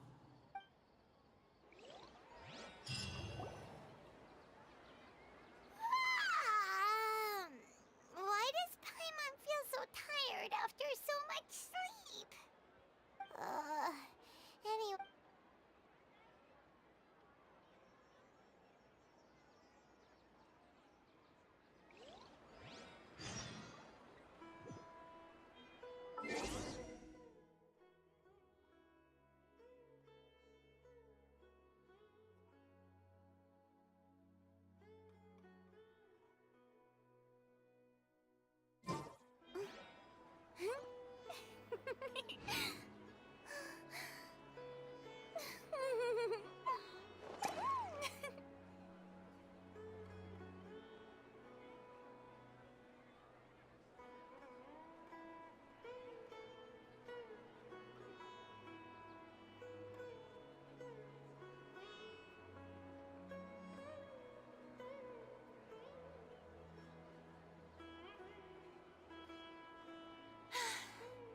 too popular can be such a hassle.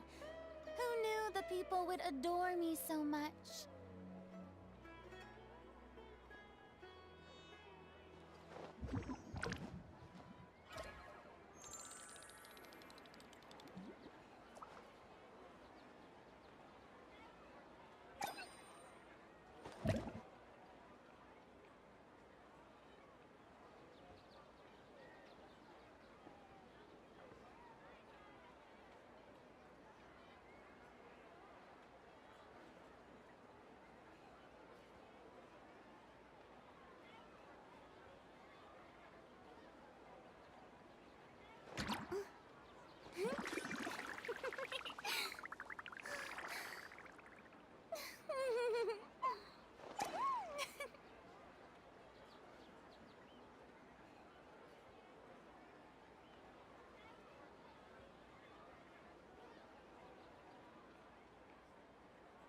Tea parties are a must for the well-mannered. If you'd like to learn the proper etiquette, I'd be happy to teach you.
Being too popular can be such a hassle.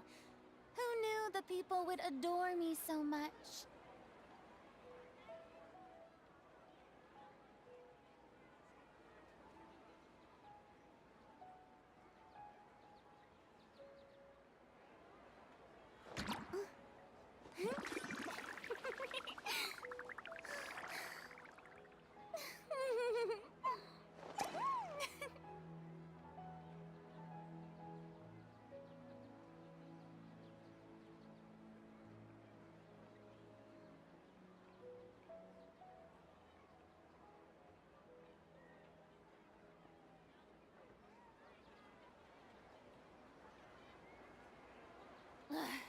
Boring!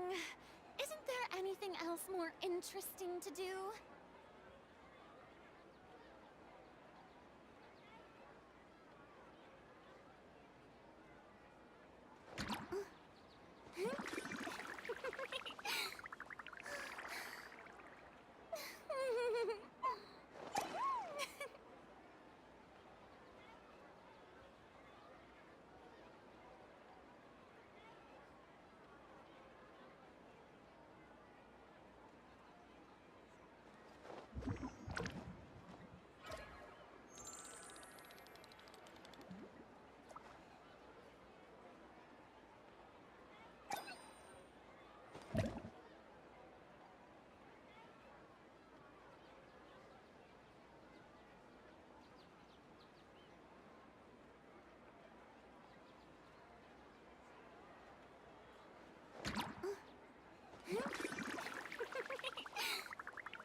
Tea parties are a must for the well-mannered.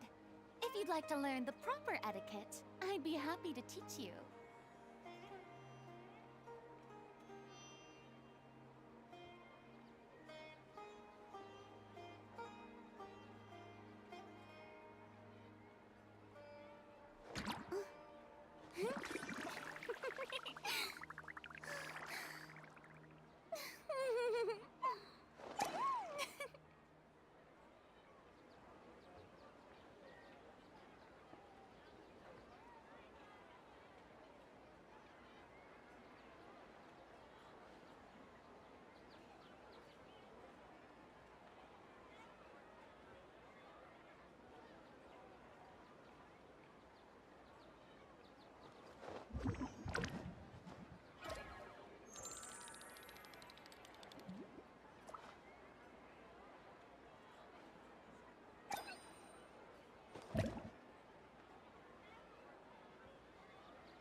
Being too popular can be such a hassle.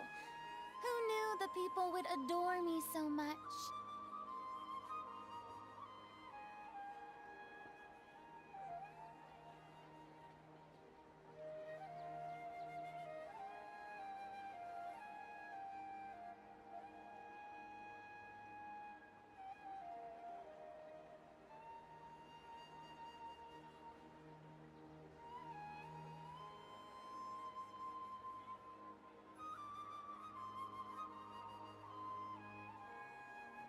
Tea parties are a must for the well-mannered.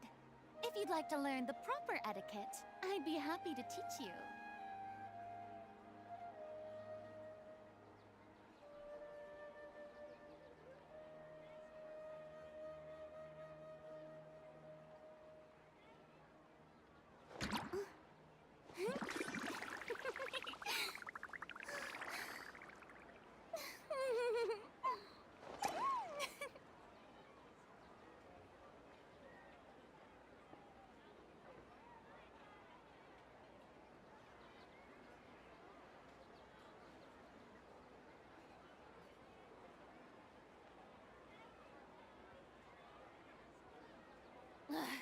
Boring! Isn't there anything else more interesting to do?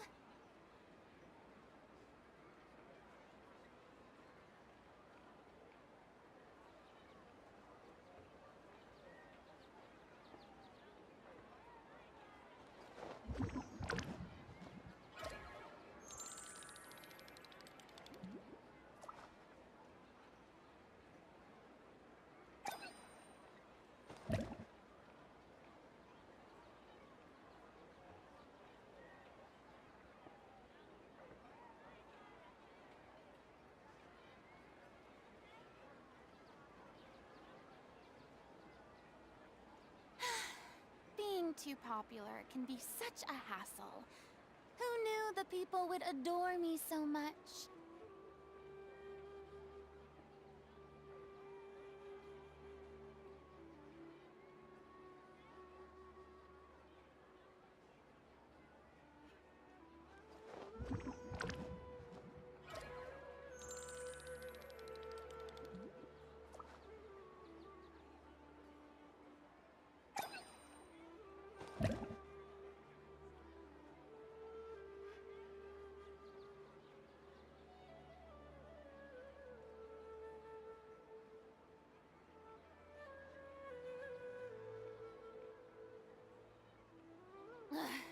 Boring!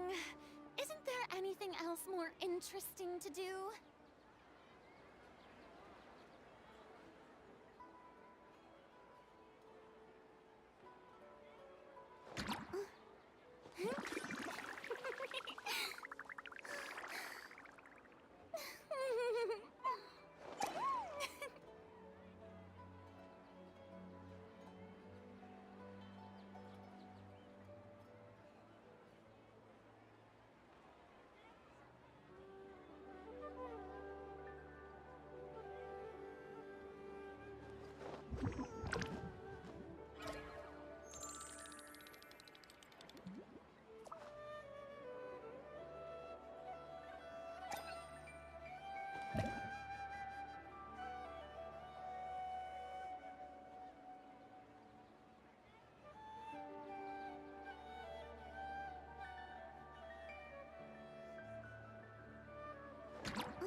waiting? Not at all. I arrived early. Huh? Paimon thinks you sound kinda tired. Did you not get enough sleep? I'm doing well. There's no need to worry. Shall we go? Let's start with the stalls there. Great idea! Let's go!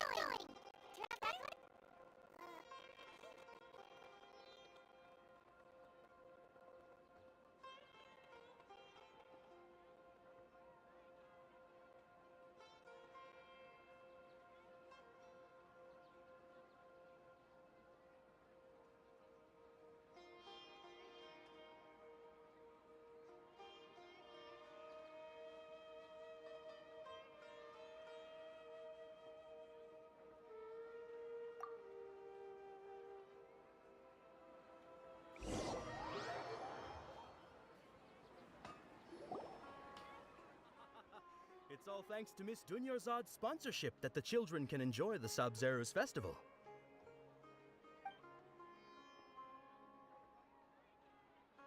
Oh, are you interested in Yalda candies? I have some boxes of candy here. Pick whichever one you want. Not much of a choice. All these boxes look the same. It's not that simple. Each box contains a random flavor. It's up to the luck of the draw. Flavors include lavender melon, hara fruit, sunsetia, and there's also lizard tech. Huh? What were the... He'll help me choose. Paimon wants to eat the sunset. No problem. These boxes of candy are numbered 1 to 5 from left to right. Which one do you want? Oh, I like your confidence. No hesitation at all. Oh, congratulations! Number 4 is indeed Sunsetia.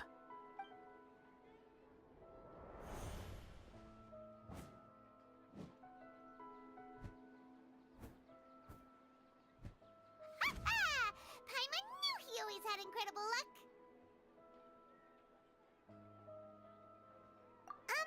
Paimon's not really interested in the other flavors. Ah,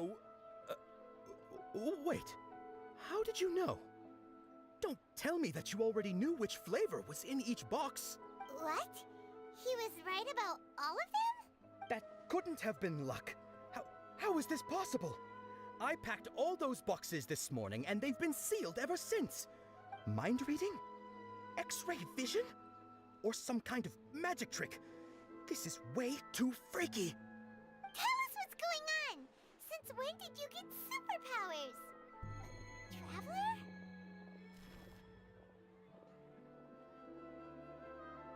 Hey, where are you going?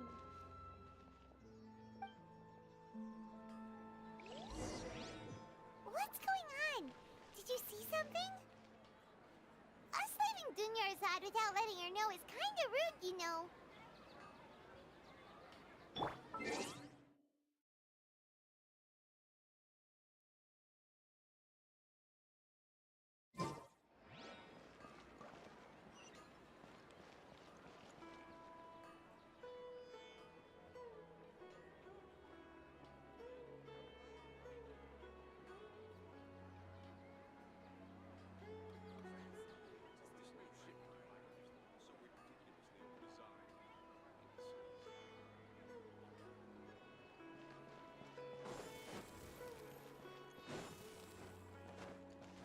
Huh?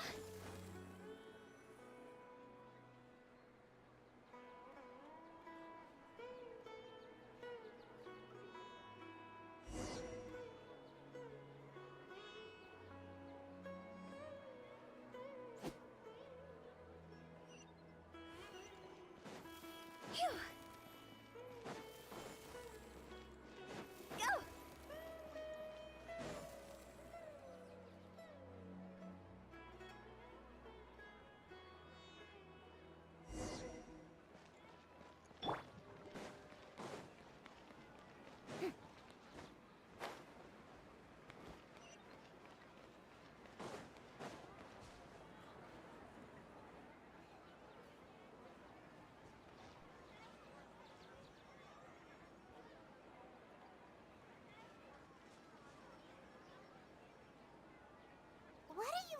for?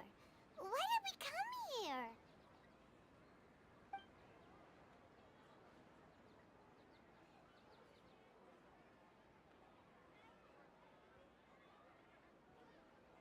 Traveler?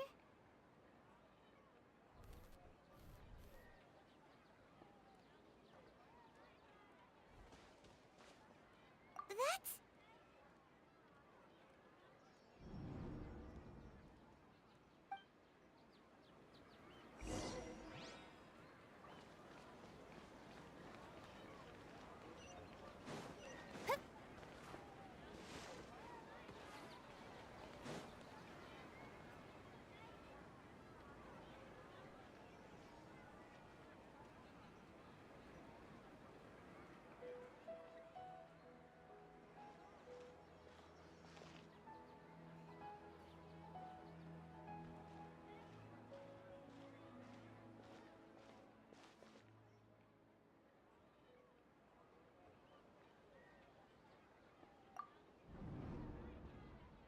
Look! That's... Isn't that Dunyarzad?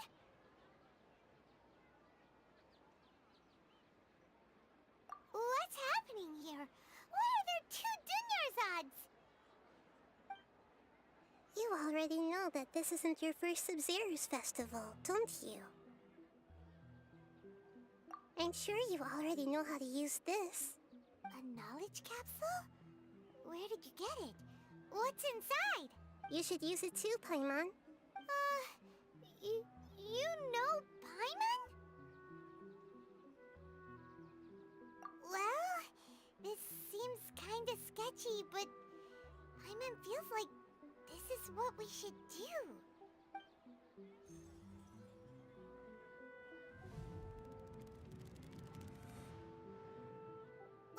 What the?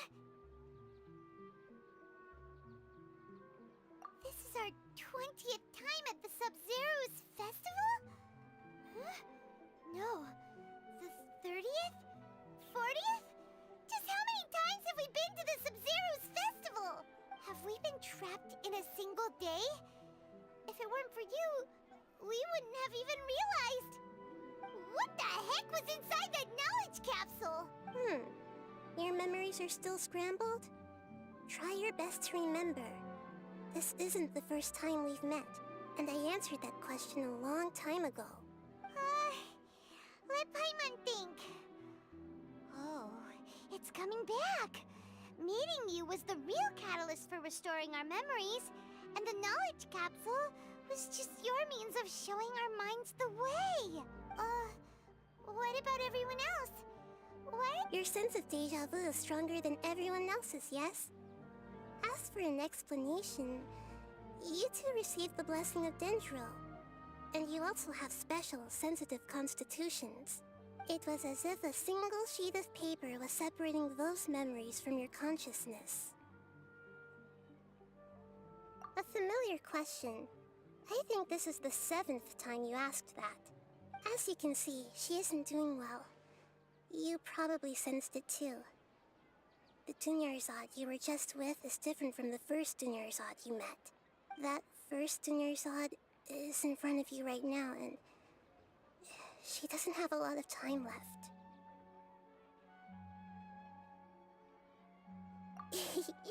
Looks like you're almost done sorting out your brain. Oh yeah, I'm Nahida.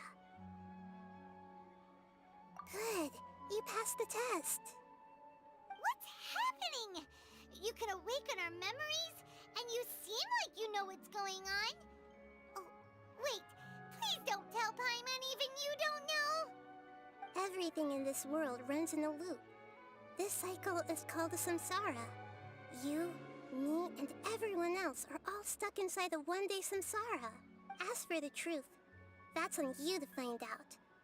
If you were told the truth instead of discovering it yourselves, it would literally blow your minds. I don't know how you'd be after that.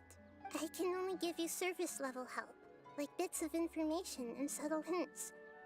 For the rest of the time, I'll be doing all I can to slow down Dunyarzad's illness. She looks like she isn't doing well at all. Her illness gets worse after each Sub-Zero's festival. If we can break out of the samsara, I might be... But as things are right now, she's just a small bird in the sky that's about to lose its last feathers. All I can do is raise a gale to delay her fall. You sure love to use weird analogies. Analogies are wonderful tools. They let you use existing knowledge to understand unfamiliar things. Okay, so, with what you know so far, what do you think the truth is?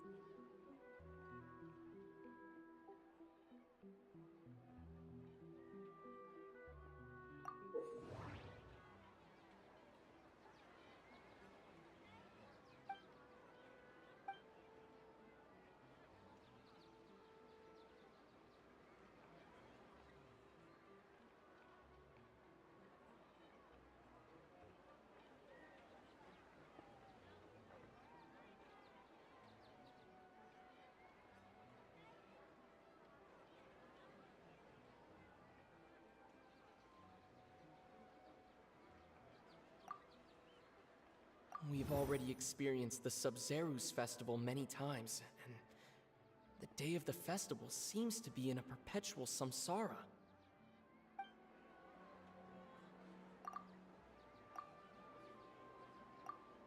My mind feels exhausted, even though I haven't done too much thinking.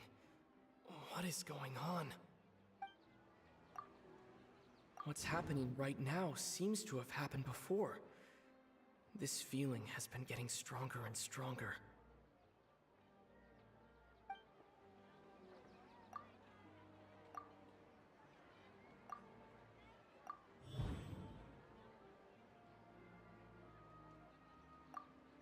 That should be it. The flow of time is endlessly cycling within one single day. A time loop. You've given similarly wrong answers in the past. A pity. Still the wrong answer? Paimon thought that made a lot of sense. It feels like time's just repeating itself. A simple time loop can't explain some of the phenomena. You two are still missing a lot of information. Unfortunately, I can't give you any more hints. Dunyarzad. The Sub-Zerus festival is happening every day, but that doesn't mean we can waste an infinite amount of them. Hurry and find the truth before today's festival ends.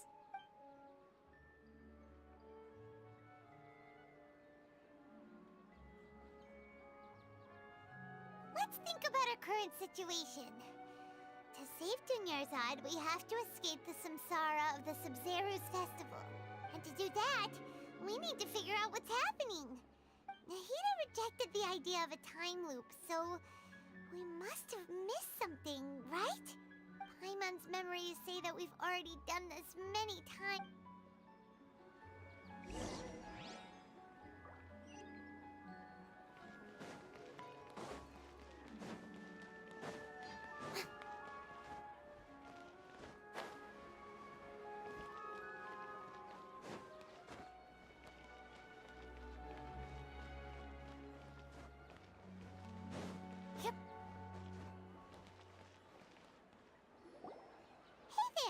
Hey, it's you guys again. Where's your cultured friend? I see. Did you come back to buy something? I guarantee the freshness of my products. I harvested them from the forest just yesterday. Huh? What brought this about? I hurried back from the... To put it another way... What kind of philosophical nonsense? Didn't you know that no one dreams in Sumeru? Go somewhere else if you want to find someone to daydream with. He actually has a point. Is this a dream? Is everyone dreaming? True. It's so weird that people here don't dream. Why is that? Anyway, if this all really were just a dream, we would have woken up a long time ago.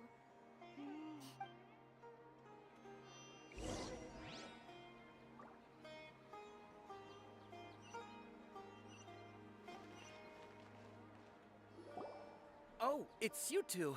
Was my divination so accurate that you felt compelled to compliment me in person? Ooh, I knew it! I told you, the god's divination is highly accurate. You're really excited about this, huh? Help you better? So, you're admitting that you don't have a clue? Anyway, what kind of situation did you get into?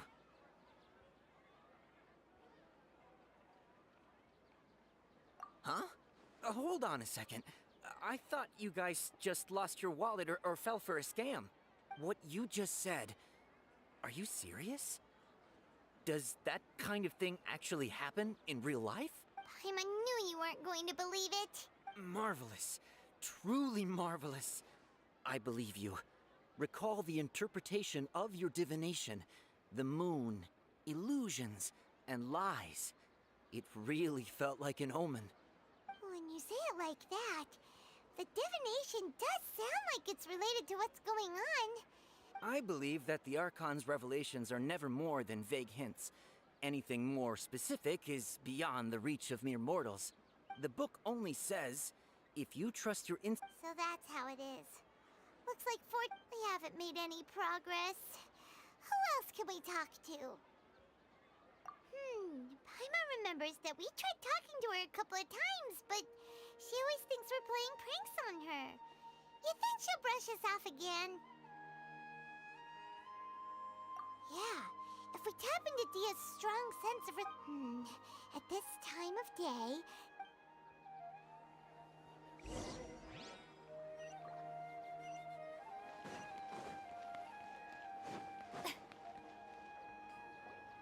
I'm fine, my lady. It's just a scratch. Perfect timing. Both of you are here. Paimon, Traveler, you came at just the right time. Listen, there was a dangerous Huh? You saw? Then why didn't you jump in earlier? If someone was protecting Miss Dunyarzad, I could've... You want the Traveler to take Dunyarzad somewhere to rest up while you check to see if there's still any kidnappers around. Did Paimon get that right? How did you know what I was going to say? We need to say something convincing. Dia sold her greatsword to raise additional funds. And then she was injured because she wasn't used to her new weapon. Tell her,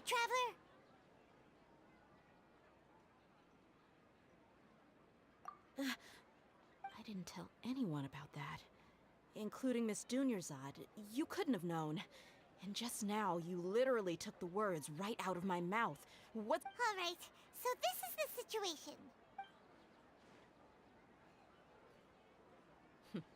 It's kinda hard to believe what you just told me. First, let me make something clear. Most of us desert dwellers might not be the scholarly type, but we do have basic common sense. She's quieter than usual.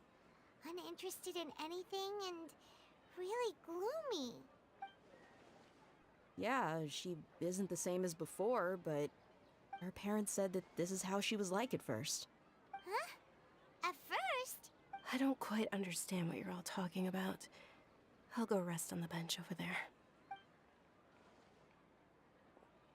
My lady, are you angry? All right, I'll give you the benefit of the doubt since you knew about my greatsword. Let's make this a quick trip. Miss Dunyarzad isn't completely safe here.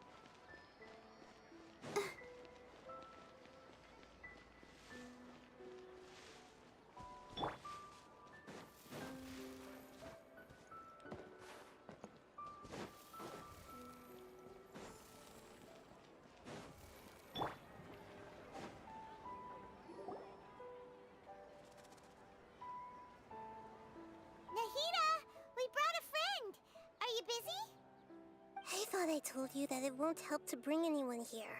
We just wanted her to see the real Dunyarzad's condition. The real Dunyarzad? Where and who are you talking to? Huh? I told you that you two are special. Other people can't see me or Miss Dunyarzad here.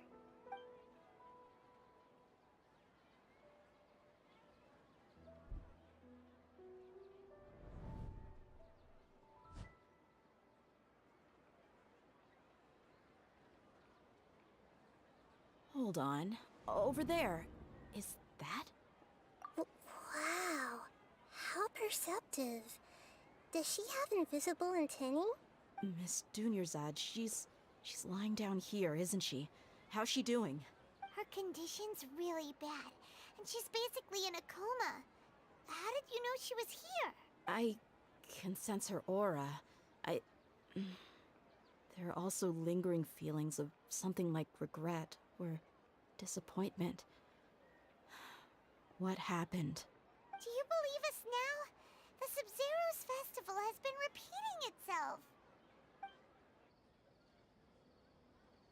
So, you think the sages are behind this? Yeah, they've always been against us. Wouldn't surprise me if they're using the Akasha to intentionally repeat the Sub-Zero's festival as a sick joke. You have a point. Aside from the Dendro Archon, the Academia's sages are the only ones in Sumeru who could pull off something like this. Maybe there's more to the Akasha than we know. Right! Didn't you awaken our memories using something that looked like a knowledge capsule? That means you must know something about the Akasha! The Akasha relies on the power of a gnosis to operate, as it is the manifestation of the God of Wisdom's power. It compiles the wisdom of the entire populace, and it grants knowledge to the people. A gnosis could do that? No wonder the Akasha is so magical. It's being powered by the gnosis of Sumeru's Archon. So, this Nahida you mentioned, what did she say? She said, and Paimon quotes, "The Akasha relies on the power of a gnosis to operate, as it is the manifestation of the God of Wisdom's power. It compiles the wisdom of the entire populace and it grants knowledge to the people." Compiles the wisdom of the entire populace and grants knowledge to the people. Wait. I get the grants knowledge part.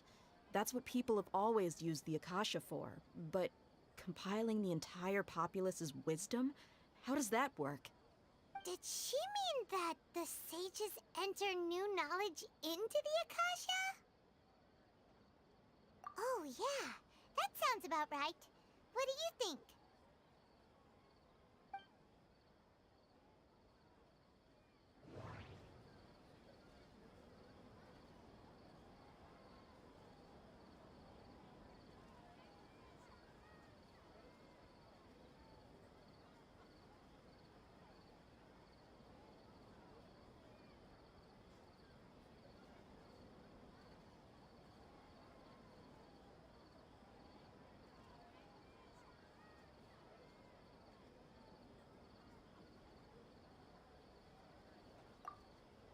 My mind feels exhausted, even though I haven't done too much thinking. What is going on?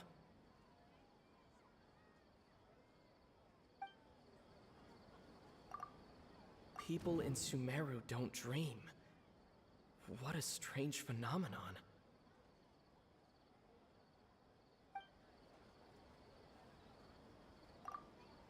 Okay, Nahida said the Akasha relies on the power of a gnosis to operate, as it is the manifestation of the God of Wisdom's power. It compiles the wisdom of the entire populace.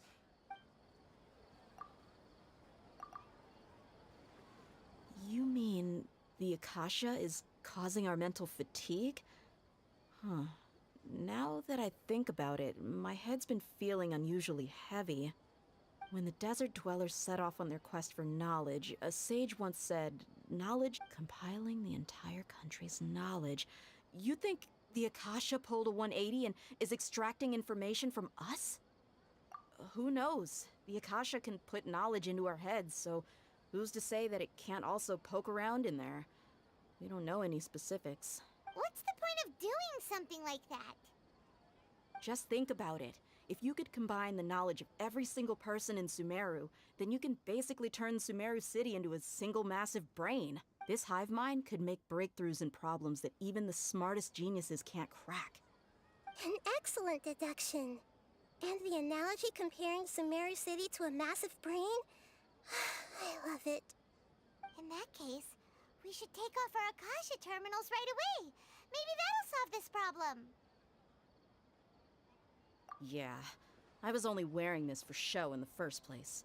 Didn't expect the sages to cook up such a conspiracy.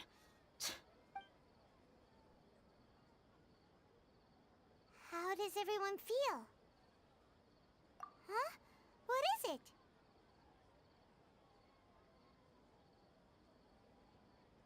Oh, that! Paimon knows what you're talking about. It's a single soft beep that sounds like it's coming from the Akasha terminal. The sound of a beep.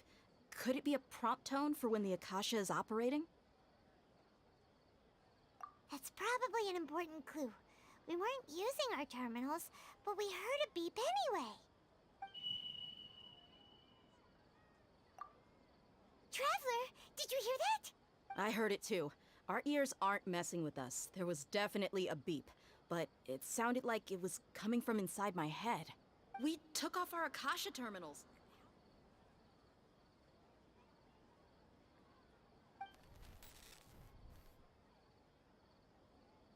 Phase runtime has exceeded its expected length.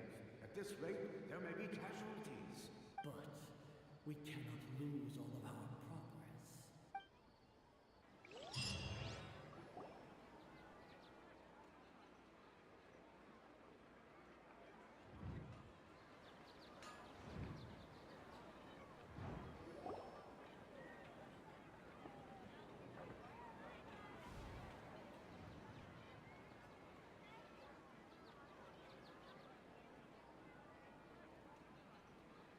Paimon remembers everything!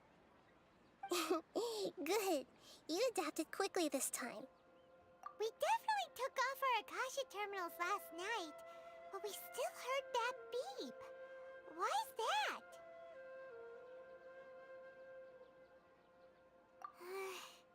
But now we can at least confirm one thing. The Akasha definitely has something to do with whatever's trapping us in this cycle. Oh, Paimon doesn't get it. Why would the Akasha go this far if... It's extremely difficult for lab rats in an experiment to understand why they're being treated the way they are. If we're lab rats, then what are you? Nahida... I guess I'm the moon. The moon? Wasn't that the result of our divination?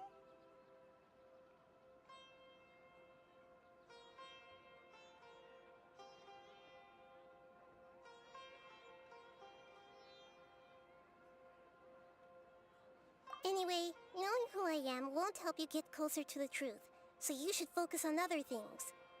Don't get distracted and miss any clues. Okay then. Dia helped us a lot yesterday, so let's go find her. If Paimon's reading the time correctly, those kidnappers should be showing up soon.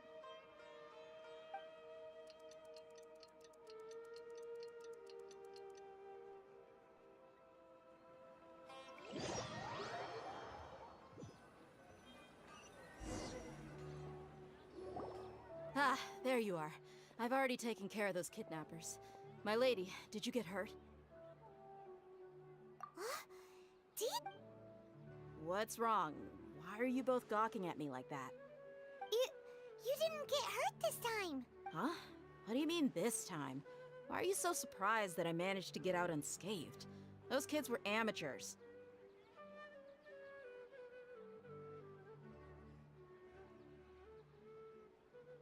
Shh! How did you know about my greatsword? I haven't told anyone about it. So Dia's lost her memories after all. Anything strange? You already know that I got a new greatsword. If I had to say something, it's weird how such a new weapon could feel so familiar. It's as if I've already used it to fight a countless number of battles. You're saying that although you don't remember using it, your body feels like it does? That's right.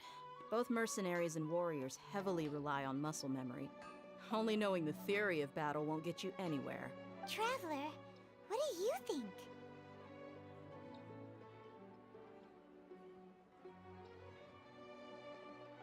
Yeah, Paimon's feeling really hopeful.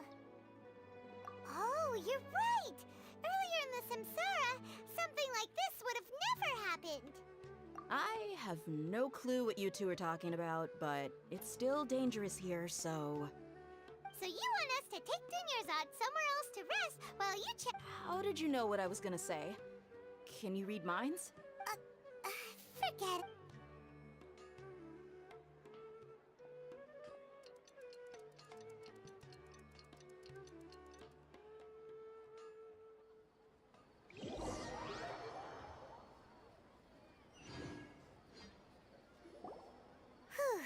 It's finally nighttime. Aside from Dia not getting injured, everything seems to have stayed the same. Listen, Nahida, we found out that Dia got out just fine today, even though she got injured every other time she fought the kidnappers. Do you think the Samsara has been broken? Have we saved Dunyarzad? Really? Good job on all that progress. Get some good sleep tonight. Hey, what kind of an answer is that? Tomorrow will come. Everyone assumes this is common knowledge, but the only way you can know that for sure is if you experience tomorrow. How many todays has it been? Is it possible that today will be followed by yesterday? Does tomorrow truly exist as anything beyond a made-up concept? It's even possible that this entire world is a lie, and the history of the whole world has just been one endless Sub-Zero's festival. Okay, no more. Paimon's brain is already shut down. That's why it makes no sense to waste your energy thinking about things you will learn tomorrow. Get some good rest. You know, use the bathroom and flush your anxiety dookie away. Huh?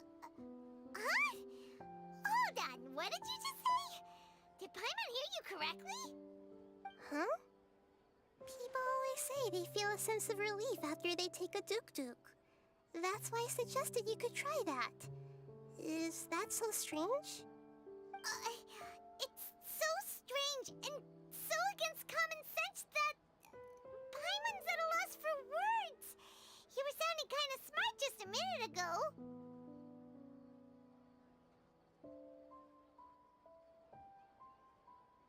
Yeah, even though it's happy and lively at the Sub-Zero's festival every day, it feels like it's been a long time since we've really gotten to relax. Let's go back to our room.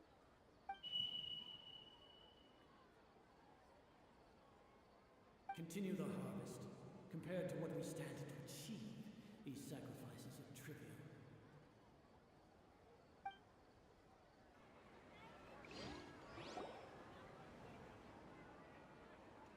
We're still in the same day!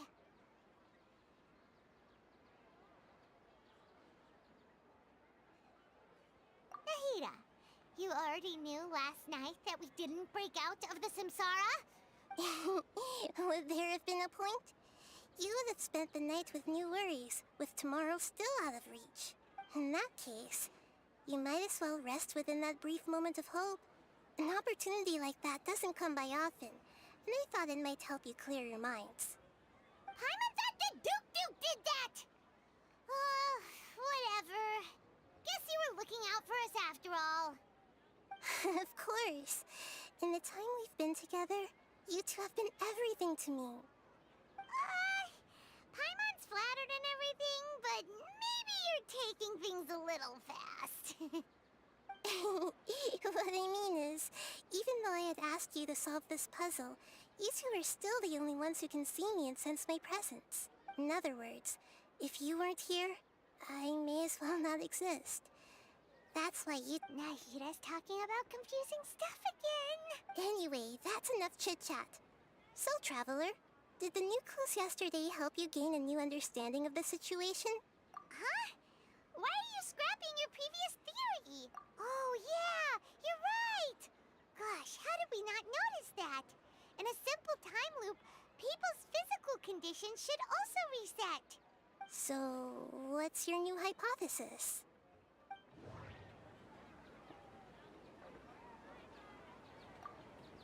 Mercenaries rely heavily on muscle memory, and Dia was able to use her experiences to avoid injury in later samsara cycles. The moon, illusions, and lies. What do they all mean?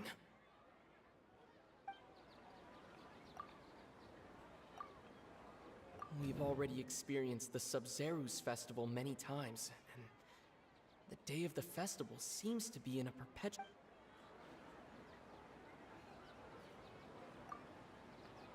The beep is a prompt tone for Akasha operations. We still hear it every night, even though we removed our Akasha terminals.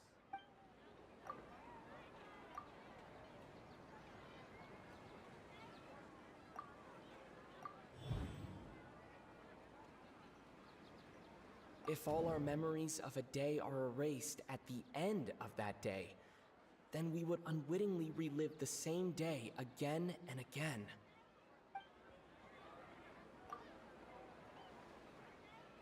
Oh!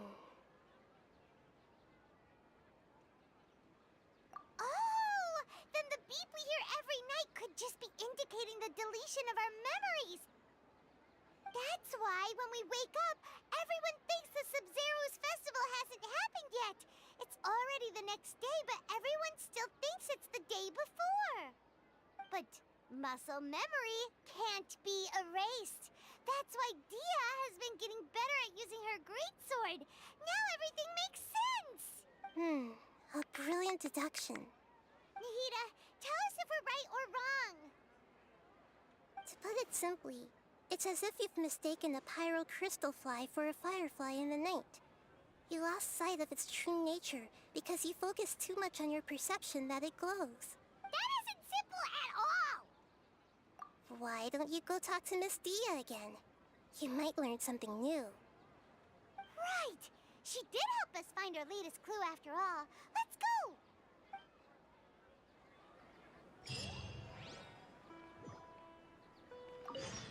We don't have many more festivals to waste. Hurry and find the truth.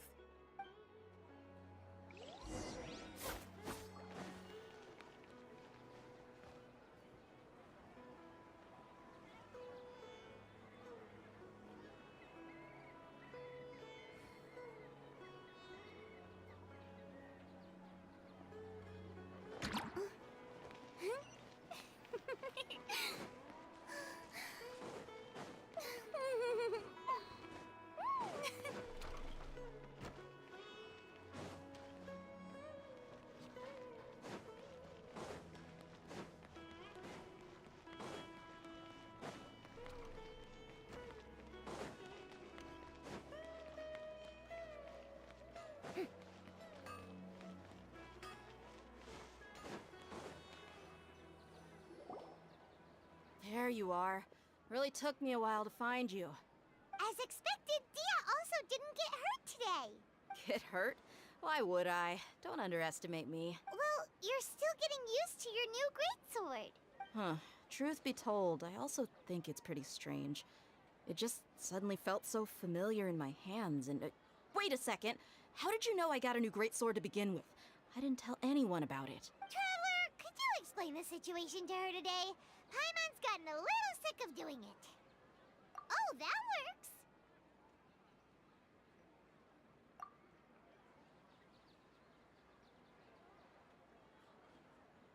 What happened to you guys while I was gone? Did you get brainwashed by some cult? Don't think too hard about it. Just take what we're saying at face value. All right then, let me get this straight. You're telling me that my body's already gotten used to this greatsword, but my brain just doesn't remember it? Yes, your memory's being erased every day. Then I'd have to disagree. That's impossible. Oh? Why do you think that? If we've actually been reliving the Sub-Zerus festival day after day, then what happened to the things we used, the money we spent, the food we ate? Common sense says my wallet should have emptied itself a long time ago. There's no way I wouldn't have noticed that.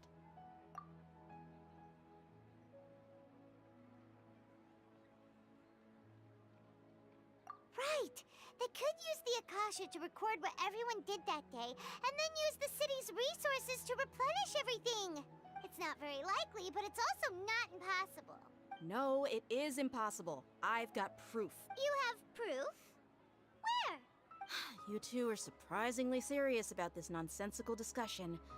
Fine, I'll play along for a little longer. Come with me, Miss Dunyarzad. Please come along as well. I still can't guarantee that this area is safe.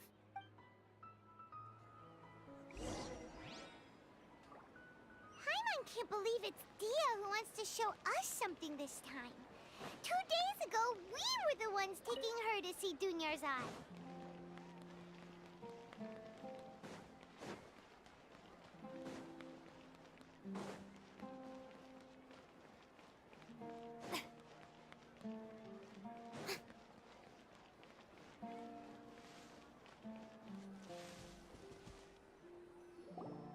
This is it. Huh? This is a wooden training... See those marks on the dummy? Those are the result of several days' worth of practice. Let's say the sages didn't replace it every day. Shouldn't it be hacked to pieces by now? That's true, but what if they did? Then the sages would have had to reproduce every mark I left during previous training sessions. I'm a professional fighter. My martial school has always emphasized the importance of refined control. The force, angle, and entry point of each strike is calculated and deliberate. That's why I remember every mark on the dummy, as well as my state of mind as I made each strike. It's just as they say, each swordsman has their own unique style, and even the same swordsman can't make the same cut twice. It would be impossible to copy these marks. Is it really impossible? People often say that a camera's photo can never replace an artist's painting because the former has no spirit to it. The same thing applies here. At a mere glance, I can differentiate carved marks from the results of combat training.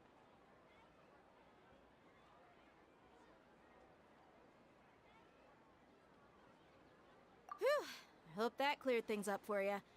Hey, is this that new brain-exercise game that's been super popular with the scholars lately? It's surprisingly fun. Anyway, it's getting late. I should escort Miss Dunyarzad to Nilu's stage. See you later. Well, back to square one. Is our memory deletion theory also wrong? But at least we've reached some other conclusions in the meantime. Yep, that's true. So, can we think of any new ideas right now? Strange? Paimon feels like everything's been strange lately. Huh? Leaving the city? You're right! It's really strange how we never thought of such a... Paimon can't believe it!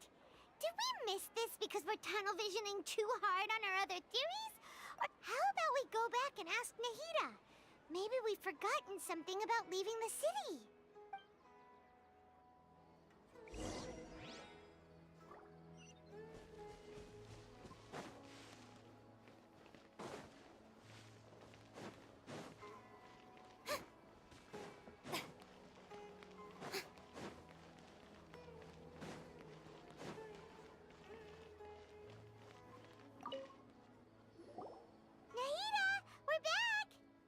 Early today. Did you find something new? Sort of. We're mostly sure now that we're not in a time loop. Leaving the city. As far as I remember, you've mentioned your plans to do that twice before. We did? But we don't remember anything. What happened after we talked about those plans? What did we say when we got back? Let me think. I don't think you ever actually told me what the outcome was. Oh, it's probably more accurate to say that both times you never came back the whole night. But you two sometimes stay out the entire night anyway, so at the time, I didn't think too much about it.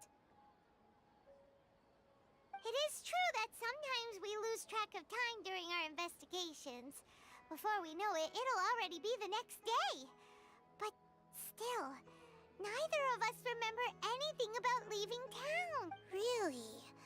That's kinda strange. In theory, I should have already awakened all your memories. Yep. Something here's definitely fishy.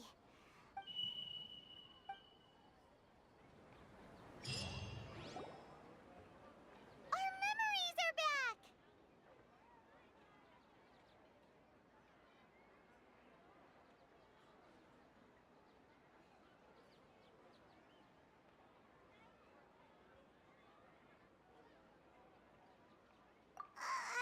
About that.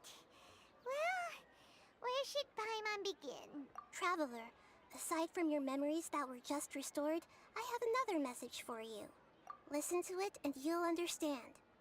Can't go back. There are countless spaces here. Our Sub-Zeru's festival in Sumeru City is just one of them. Traveler, you should be missing 2 days worth of memories. Paimon will fill you in. It's time to carry out our plan from yesterday. Okay, let's go.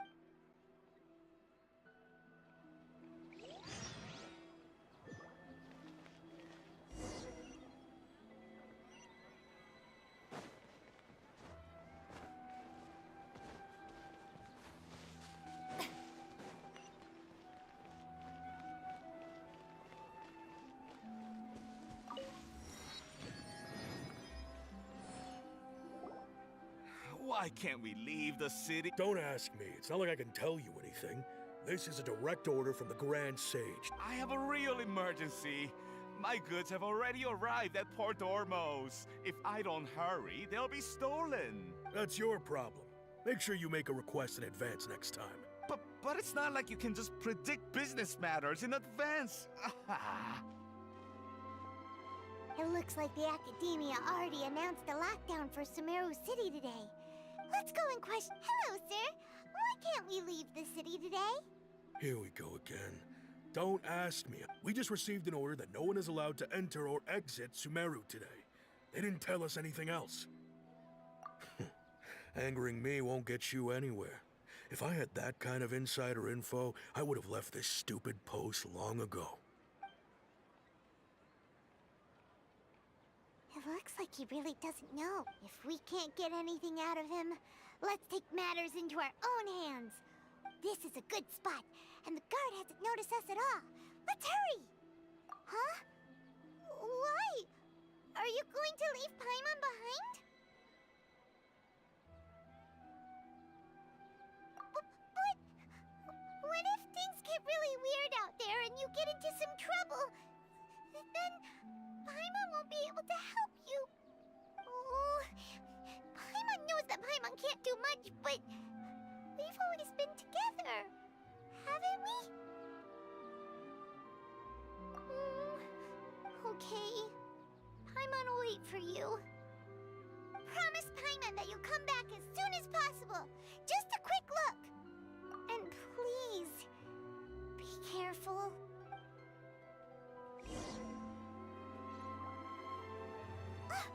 Memories! Traveler!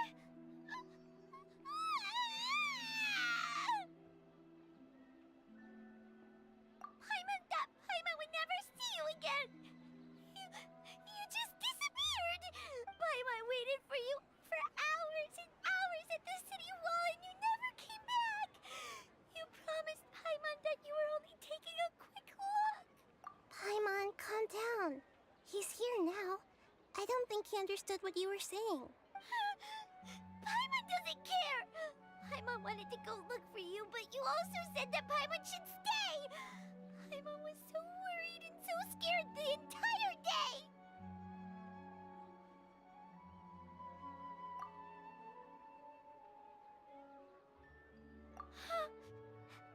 Okay. Paimon will forgive you. The most important thing is that you didn't actually disappear. Oh, Paimon was so scared that you had gone into another world. Okay, Paimon, can you tell us your perspective of what really happened yesterday? I see. Using two people's different perspectives. After that, you left the city. Paimon kept her eyes on you the whole time, but then you disappeared in an instant.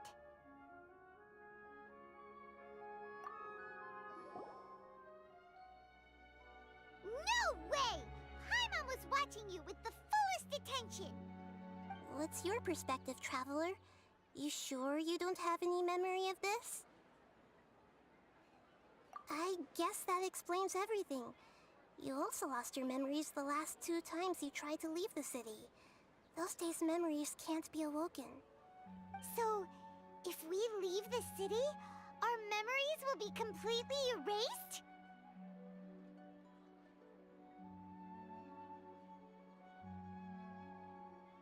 It really sounds like something big outside of the city is being hidden on purpose. But this way, we'll also never discover what's outside.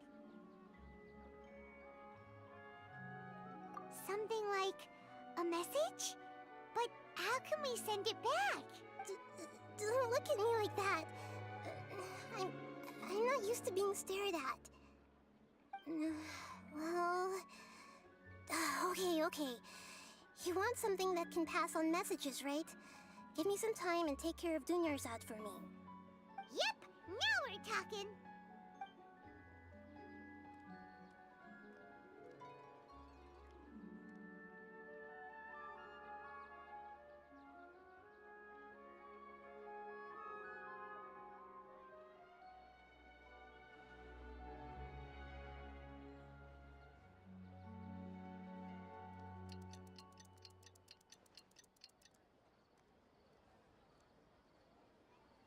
I'm done. Here you go. What? Isn't this just an Akasha terminal? I made some little changes. Akasha terminals are already capable to make something like this? Nahida. Yep. I'll help you save the messages. It should be pretty easy to use. I just can't guarantee the user's status and signal coverage when they're outside the city. We'll never know until we try. At least we're taking the initiative now. Let's go then. Let's expose those sages. All right. Paimon isn't as worried about being separated since it happened once yesterday. Okay. See you tomorrow, Traveler. That covers everything that's happened so far.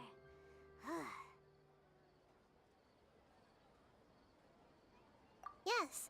Although the signal was choppy and had some interference, we still managed to receive 2 messages from you when you were outside. Okay, now that you understand what's going on, let's hear the messages together.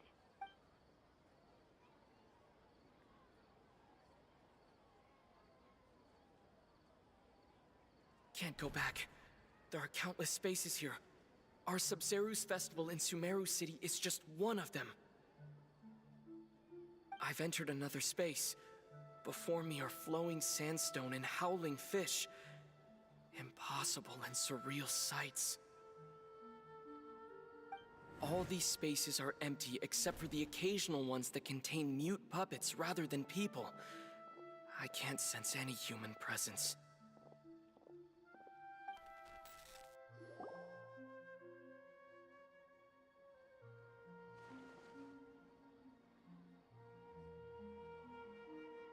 That's one heck of an info dump. It sounds like you left the Sumeru city space when you set foot outside of the walls. But everything looked completely normal when Paimon was looking out from the inside. That's unbelievable. And if we take your word for it, the other spaces all had very weird contents. There's another part here. We only received it last night. These spaces have been disappearing one after the other, absorbed by something like a sun in the sky. And now, even the final space has also disappeared. Behind me, a lot of spaces just appeared again from thin air. I get it now! Those spaces are actually...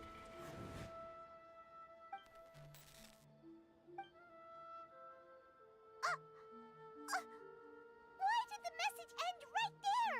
What did the Traveler want to say? What are those spaces? Probably because yesterday just happened to end at that moment. Oh, right. Paimon Paimon did hear a beep from the Akasha. The message. It should have come from the Traveler's Akasha terminal. After the beep, Traveler said even the final space has also disappeared. Traveler, what do you think that final space could have been?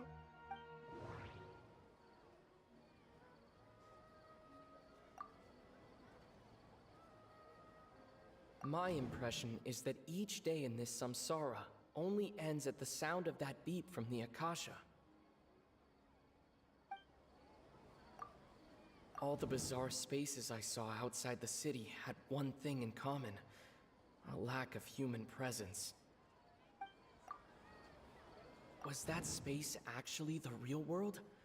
But wouldn't a real space just randomly disappearing like that be catastrophic?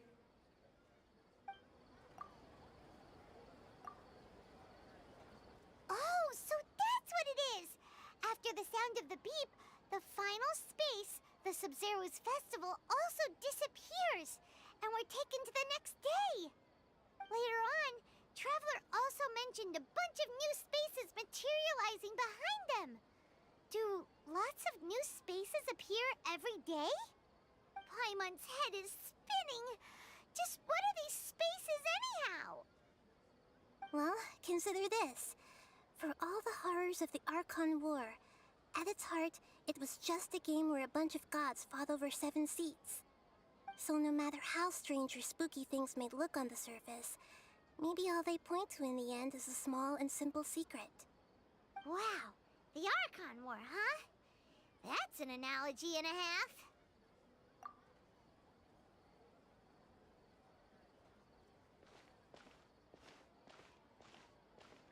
Hey, where are you going?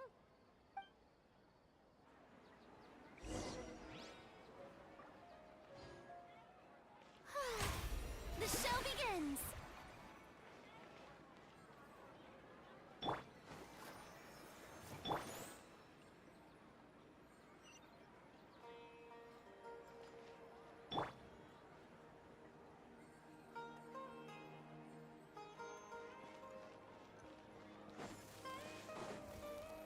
Huh?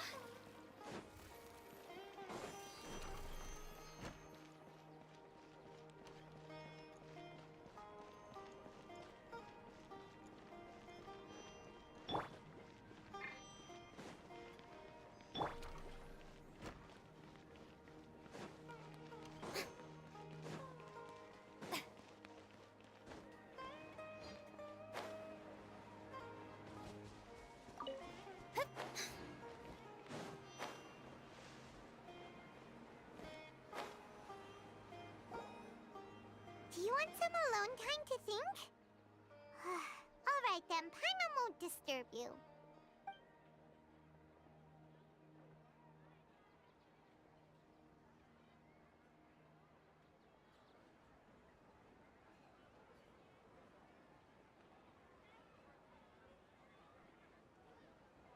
The dance of Sub-Zeros is about to begin. I'm going to go watch it. Okay. Why don't you go ahead, Dunyarzad? We still have Okay then. See you later. Have you figured it out yet, Traveler? Time is ticking away. Awesome! What is it? Paimon wants to know. Oh, wait, no. Let's meet up with Nahida first.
been waiting forever for you two.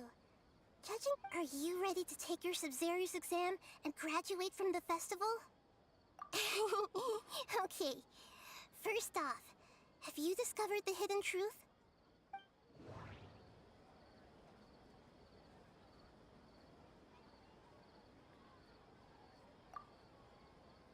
We've already experienced the Sub-Zero's festival many times, and the day of the festival seems to be in a perpetual samsara. We've already experienced the Sub-Zero's festival many times, and the day of the festival seems to be in a perpetual samsara. All the bizarre spaces I saw outside the city had one thing in common: a lack of human presence. Those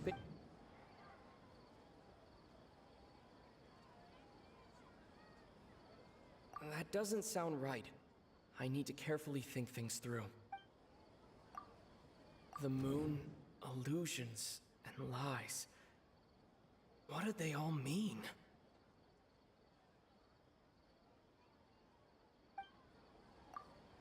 Those spaces remind me of dreams. Like the one I had in the Avidia Forest, except these have no sign of human presence. People in Sumeru don't dream. What a strange phenomenon.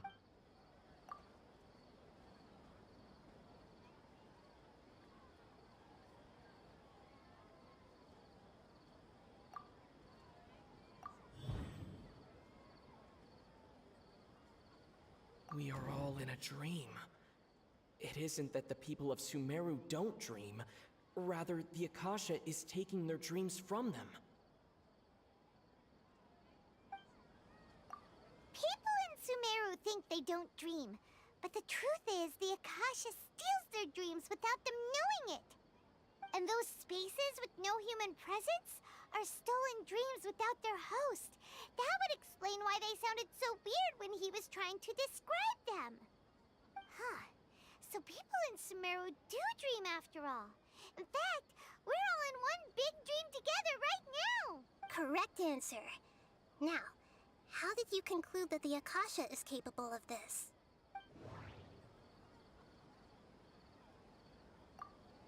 It compiles the wisdom of the entire populace. And it grants knowledge to the people.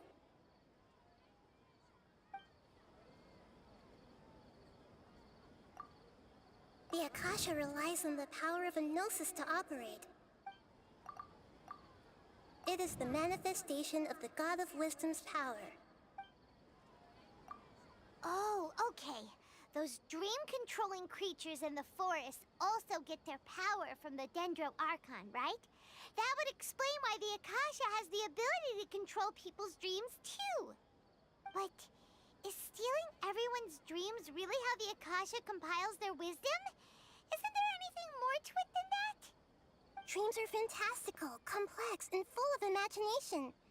People's brains are the most active when they're dreaming. In other words, dreams are rich bundles of human wisdom. So in other words, the complete opposite of how Hypatia understood it. Paimon remembers her saying that the sages think dreams are foolish delusions, and the fact that no one dreams is a blessing from Greater Lord Rukkhadevata. So it was all a dirty trick? The real story is that the sages from the Academia are using the Akasha to steal people's dreams for their own use, huh? Oh? By the sounds of it, you understand the current situation pretty well. So then, what about the Samsara?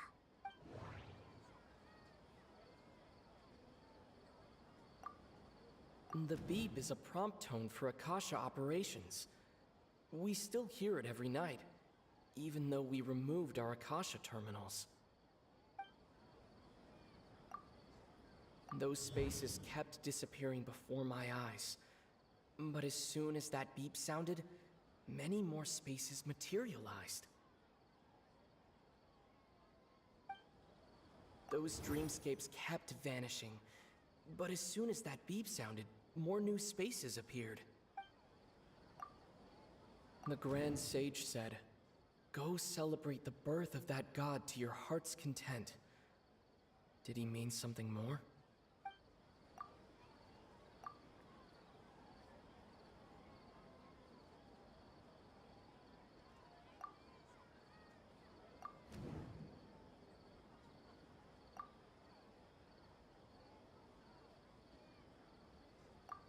Correct. The Akasha is keeping each person's brain in a constant dream state, but also separating their consciousness from their own dream. Their disembodied consciousness is placed inside the collective dream of the Sub-Zero's festival along with everyone else's, while their now vacant dreams are harvested by the Akasha.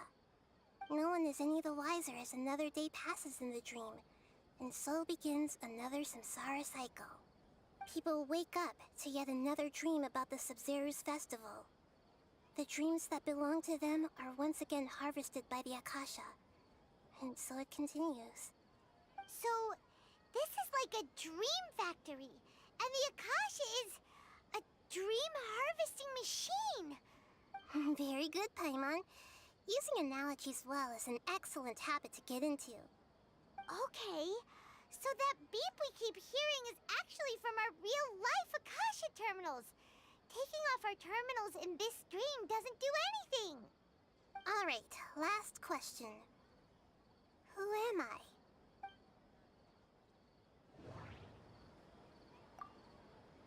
They say that alchemical divination is the Dendro Archon's divine revelation. So that... So you noticed. I thought that one would be the hardest question. That's why I put it last. That wasn't hard at all. Even Paimon guessed that. Everything about you is different. We just didn't want to expose you is all. Now that you mention it, Nahida, you've been hinting to us since the very beginning. It's funny, thinking back to when we were asking all over the place for info about Lesser Lord Kusanali. Paimon didn't expect to meet you like this. Yes, those can wait until we're back in real life. On the other hand, I'd be happy to answer any more questions you have about here and now.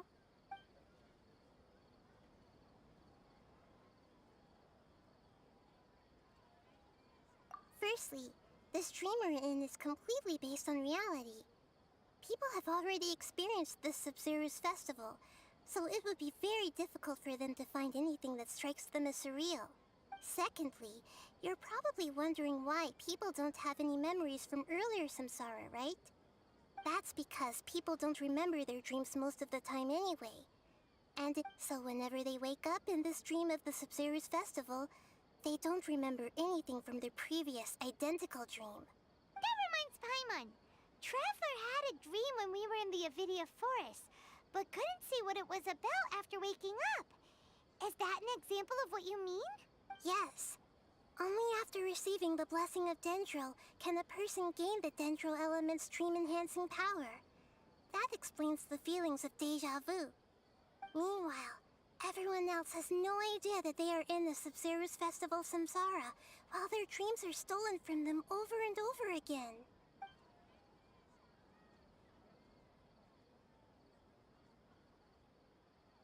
Deceiving the people of Sumeru with no regard for their safety. After we end the Sub-Zero's festival samsara, we have to look into them. How can the sages of the Academia do this? In the end, I'm just the moon. The real sun is long gone. A sun and a moon? Nahida's talking in riddles. Oh, we're out of time today. I'll tell you how to break free of the samsara tomorrow. See you then.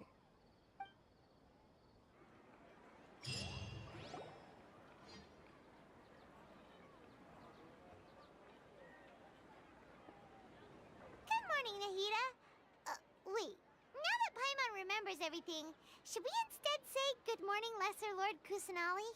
Hey, what's wrong, Nahida? You don't look too good. I'm afraid that what you're thinking right now is correct. Did Dunyarzad already disappear? No way. Are we too late? The real Dunyarzad's consciousness has indeed disappeared. It can no longer endure the constant dream harvesting. Paimon can't believe it. Wait, so what about that other Dunyarzad? Just what is she? Is she also going to disappear? She's actually something like a puppet, but not completely.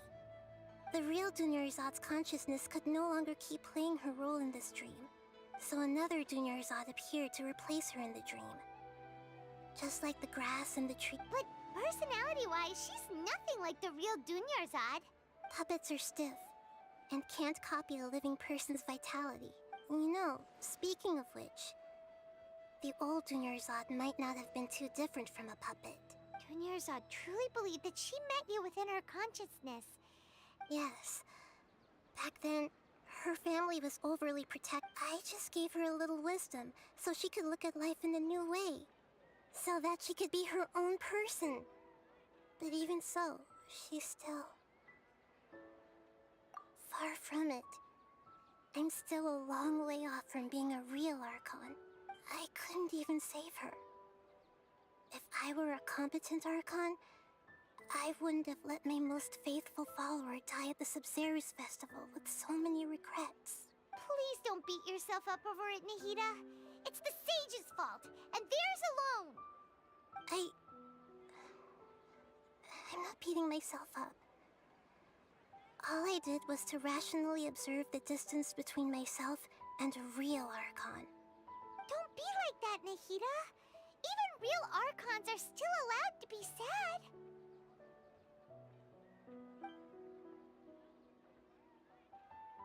To prevent more tragedies like this, we must end the samsara as soon as possible. Great, but how do we do that? Although the Sub-Zerus Festival dream is under the Akasha's control, only humans can dream. Even the Akasha is unable to create them. That means this dream belongs to a host who created it. Huh? So, how should we find that person? Well, if this is someone's dream, then everything here must come from deep within their consciousness. Which means, with the power of imagination, they can change anything in this dream. Imagination? What do you mean by that? Imagination means breaking through what you perceive as normal. Like when a server at a tavern brings a plate to you, you'd naturally assume that food is on it. However, if you're the dream's host and you become aware that you're dreaming, when you imagine gold and more on the plate, the dream will respond in kind, and the server really will bring you gold and mora. But right now, our host is unaware that this is a dream. No matter how many times they're served, it will always be food. Find some way to make that person realize that they're dreaming. Usually, once that happens, the person will wake up and the dream samsara will be broken. How are we going to find them, though? If it could be anyone, it'd be like... And even if we did find them, how are we supposed to make them realize they're dreaming? After all, like you said, don't wake a sleepwalker. It's extremely difficult, yes. But the only ones who can do it are you two. As for me, during this time, I'll be out of town. Out of town? Are you going to that place full of dreams where the Traveler went? Yes. I want to try something. There must still be a small wisp of possibility. Hurry and go. Dreams are supposed to be fantastical, romantic, and full of pleasant surprises. Unnecessary things like this samsara need to end. Paimon's still a little upset that we've come this far only for Dun. She was such a good person, with such a simple wish.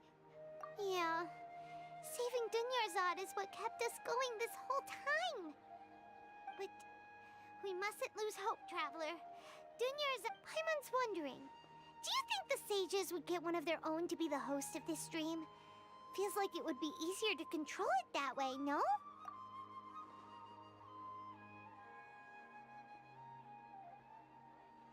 Huh. That's true.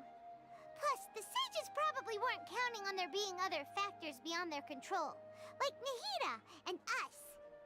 So, who do you think the host of the dream is? Oh, that would make sense. Ferris, the Knight of Flowers, is a symbol of the whole Sub-Zero's festival, right? Let's go ask him some questions, shall we?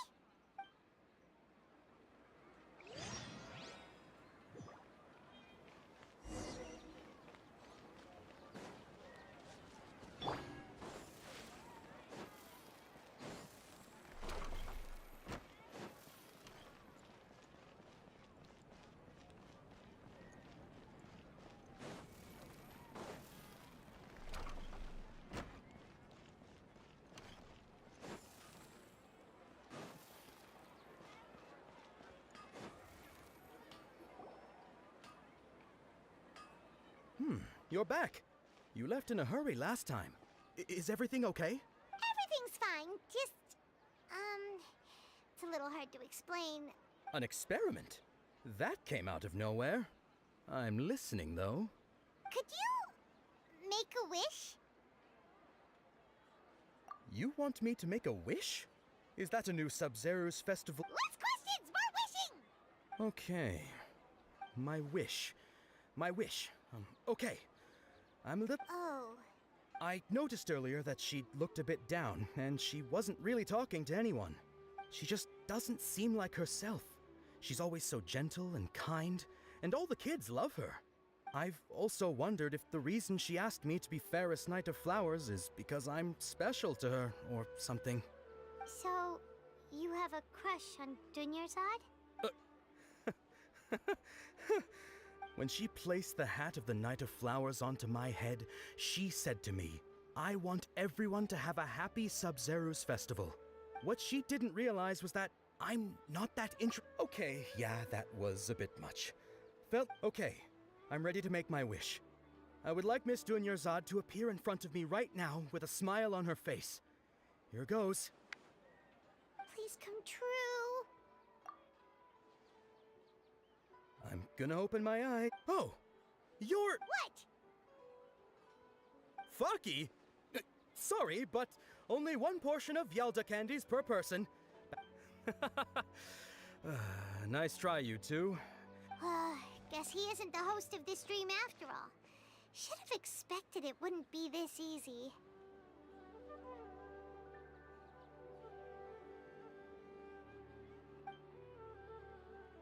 It seems like everyone who knows Dunyarzad loves her. But none of them has any idea that she... My lady, step back. That sounds like Dia! Oh, right. This is when Dunyarzad bumps into the kidnappers. Huh? But Dia can handle them. Hey, Traveler!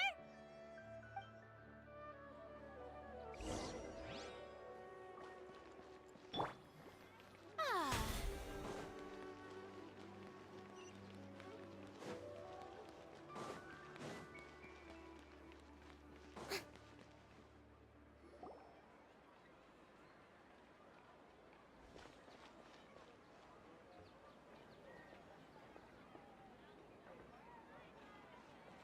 Oh, it's you. Great timing. Please take... Hey, this is my job. The Homiyanis pay me, not you. You... fine, all right. Knock yourself... Anyway, watch yourself.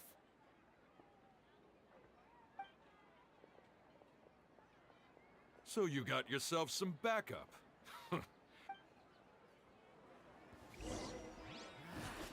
New fancy logic today. Time to shine!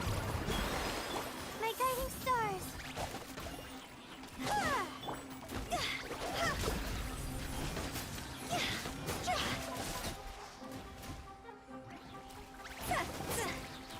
Higher, higher, hands on fire!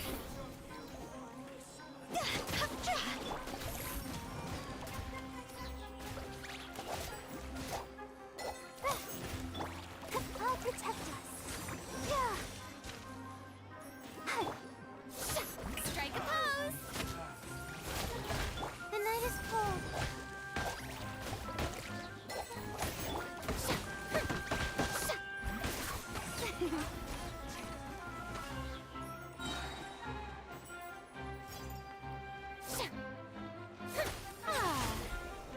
Yoo-hoo! Not now.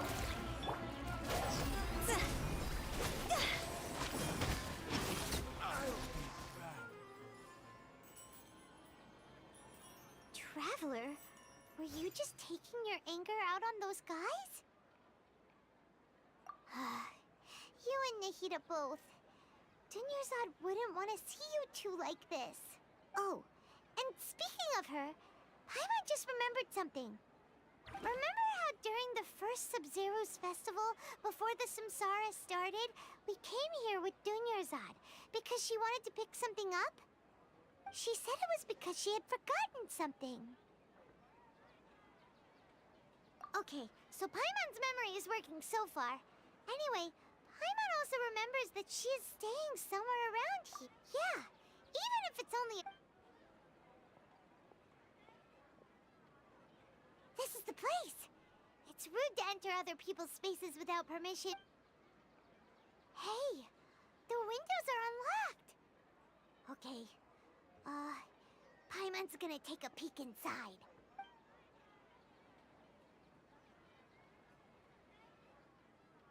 This was only a temporary residence, so there was pretty much nothing inside except this book on the table. Should we open it?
Wow. Dunyarzad wrote all of this.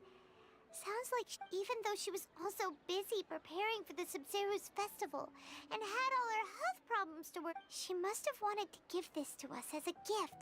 If we hadn't found this book, we never would have known. But now that we know, we can't even thank her.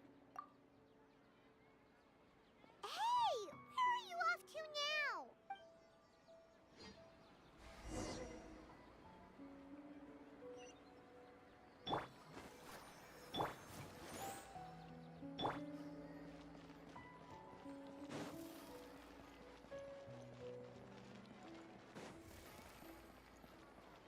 Phew!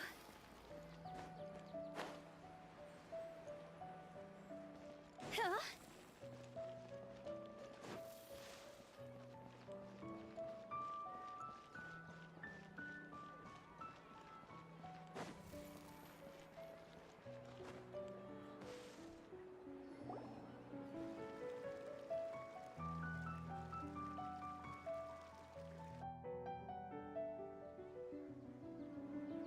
It's Dunyarzad's puppet.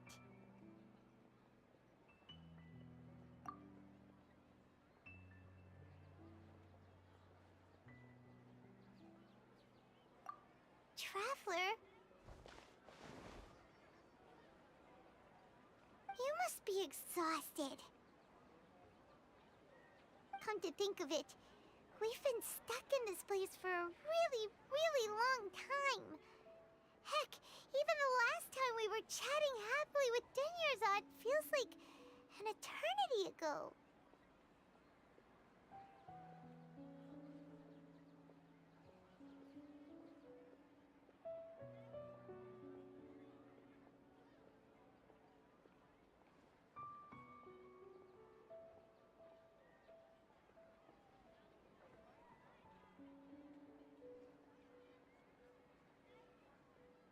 Paimon still remembers when we were sitting here, and the way her eyes sparkled when she talked about Nilou's Dance of Sub-Zeros.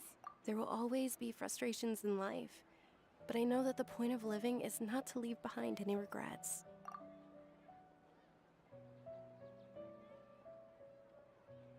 was what the real Dunyarzad said, wasn't it? Does that mean... Yes, Traveler. What is it? Oh, so she's still just a puppet. But just now, how come... What? Where are we going this time?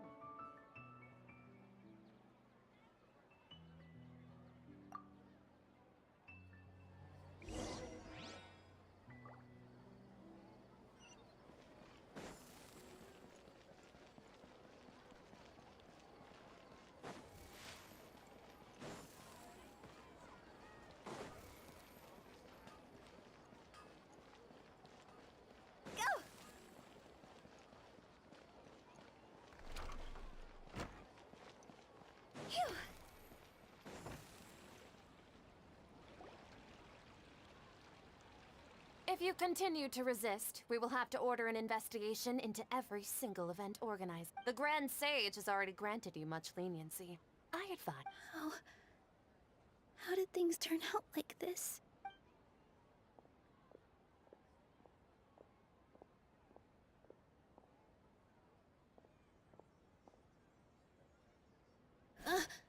Traveler? Traveler?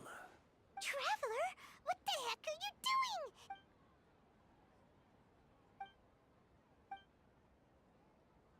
Wait, they're not reacting.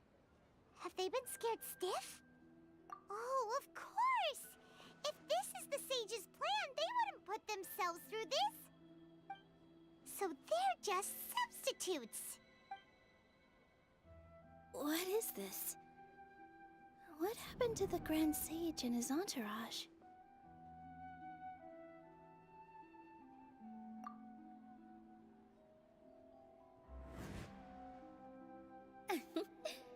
Like I said, they symbolize the goddess of flowers. Yes. The Greater Lord brought forth new Padisaras in memory of the goddess.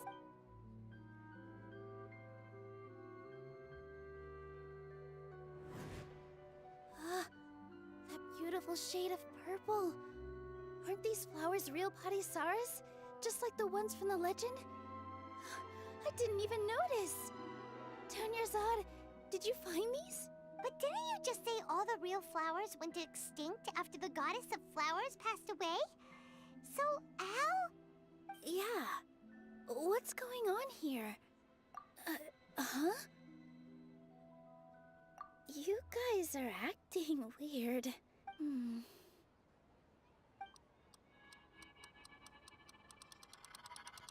Hey! They disappeared! So Nilu's the host! What a surprise! Purple Padisaras don't exist in the real world anymore. But in Nilu's subconscious, they can appear as decorations on the stage.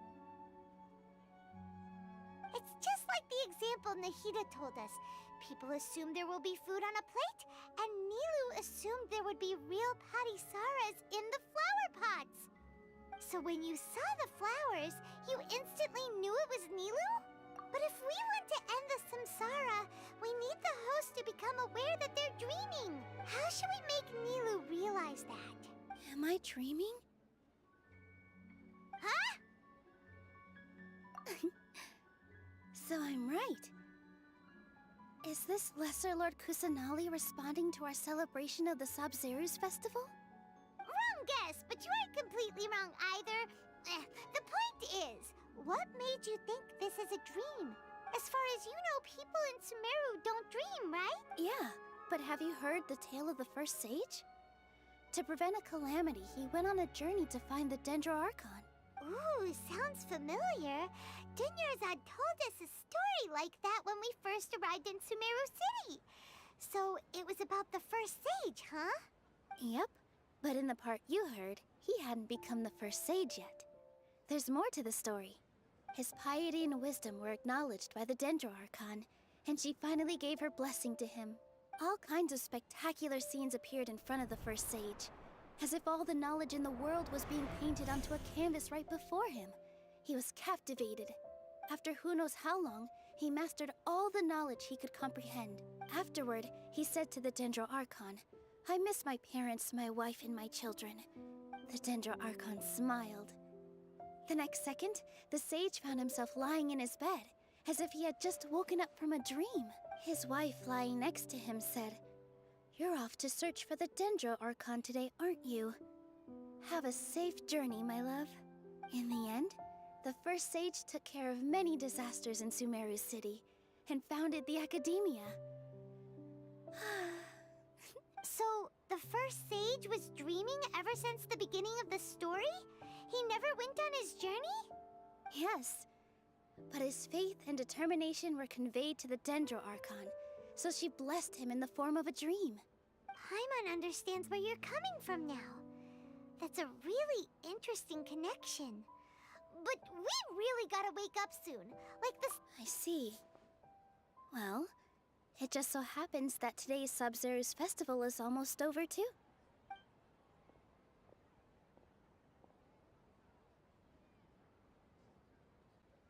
Since we're in a dream, let's make this final dance of Sub-Zero's as beautiful as we can.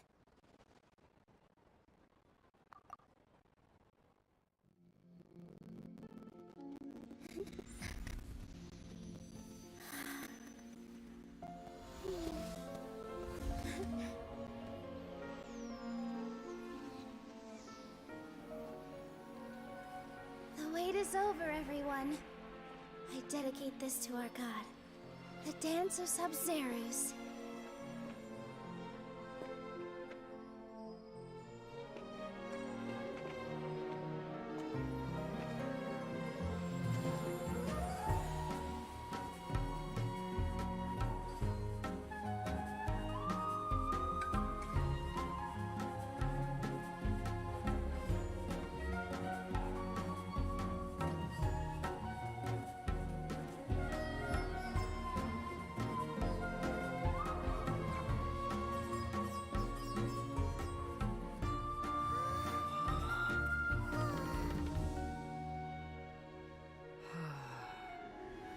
I'd be lying if I said I had no regrets. I would have loved to see Nilou's dance.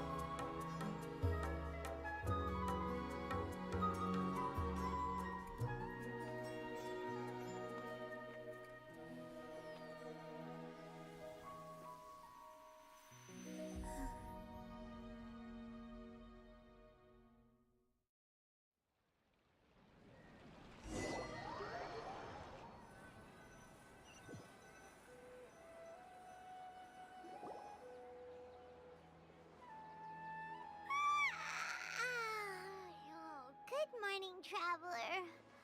Oh, Paimon's head feels super heavy. Did we oversleep? Paimon thinks it was after the Sub-Zero's festival. The Sub-Zero's festival! Have we finally escaped from the Sub-Zero Samsara? Quick! Take off your Akasha terminal!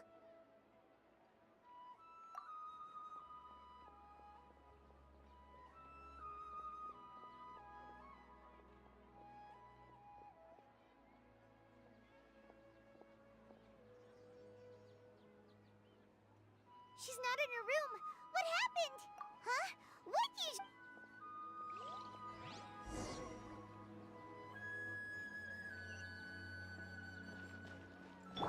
Let the show begin.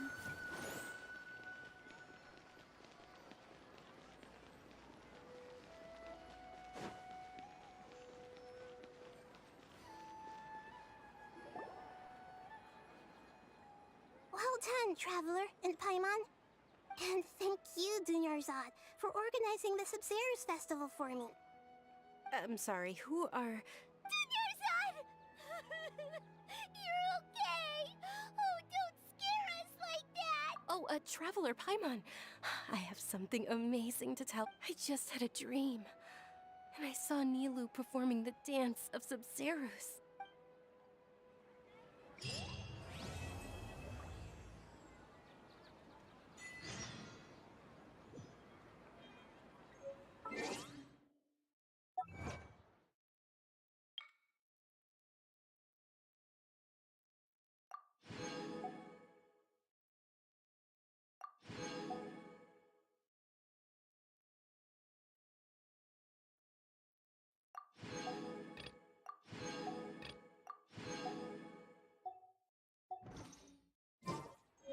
wonder when I'll be as tall as my big sister. You're actually Nahida, aren't you? Paimon felt like Catherine was acting weird when we met at the Sub-Zero's festival. And Dunyarzad, did you save her? It's a really long story. We shouldn't disturb her. Her consciousness is still weakened. Let's chat somewhere else. How...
Let's talk about Dunyarzad first.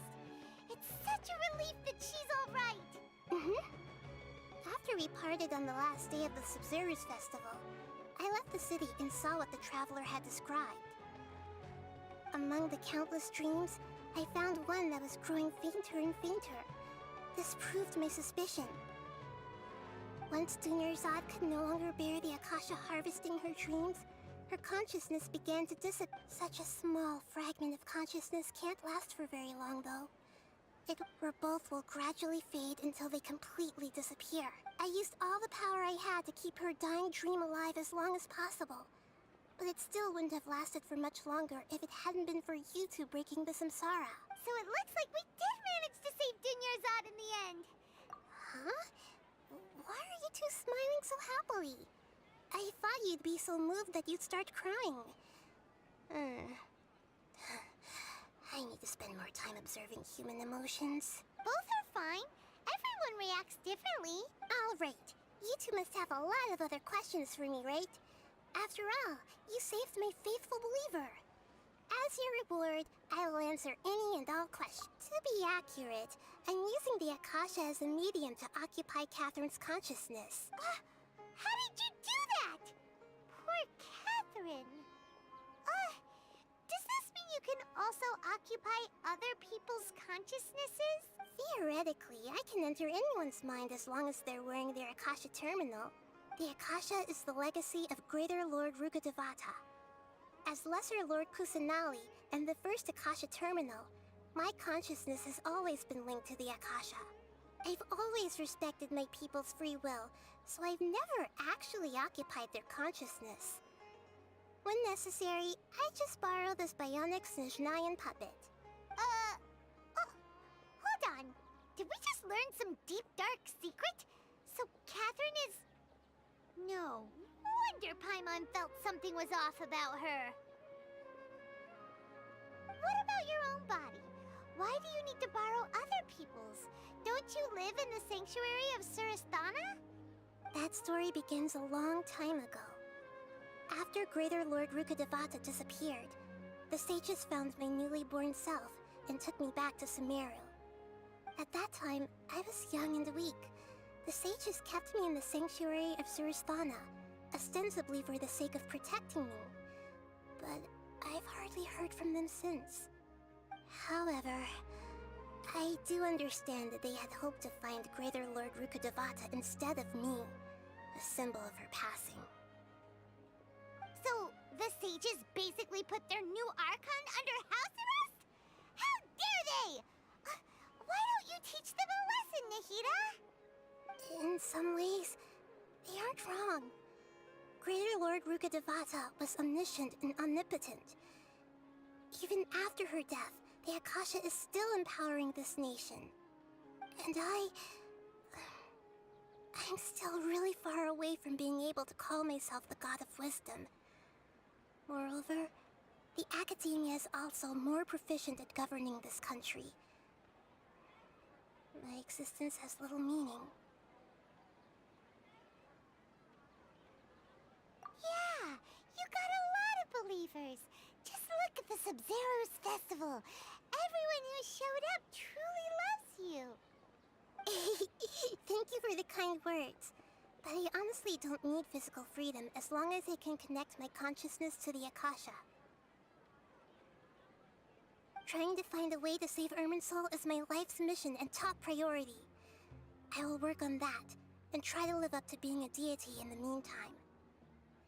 Every once in a while, I will also take up the duties of the God of Wisdom and enlighten a lost soul here and there. Doing all that should be enough. You mean how the Akasha stops you from having dreams? Yeah, it's been such a long time. No one's noticed something's up?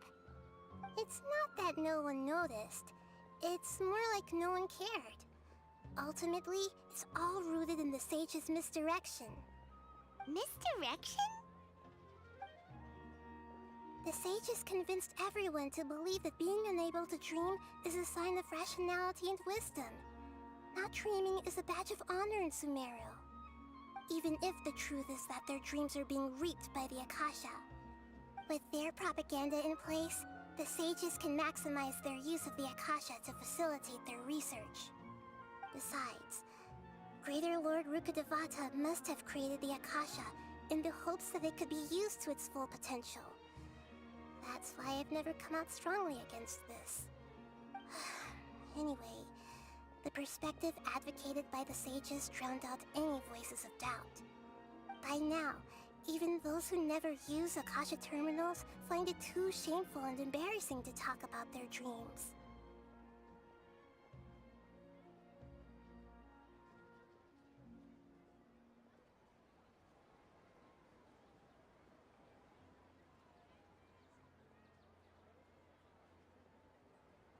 There's never been any big problems with the Academia's governance of Sumeru. This is the first time I've seen them step out of line. I wonder what caused them to go down this path. Even though the city's residents haven't noticed anything strange, if the Traveler hadn't broken the Sub-Zero's samsara, the situation could have become dire. I tried to do some investigating in the Akasha. I think they're deliberately— Oh, that reminds Paimon. In Gandharvaville, there was a— Regardless, I need to first investigate the Sage's motives, make things right, and punish them if needed. But I'll have to be discreet, or they'll see me coming. Got it! I hope my answers were satisfactory, seekers of knowledge. To be honest, maintaining Dunyarzad's fading dream took a lot of mental energy. I think I may need to rest for a while. Oh, and you don't need to worry too much about the Sage's activities for now. The Akasha won't be able to conduct another project on the scale of the Sub-Zero's samsara. Go and get some sleep. Leave everything to us. What a relief.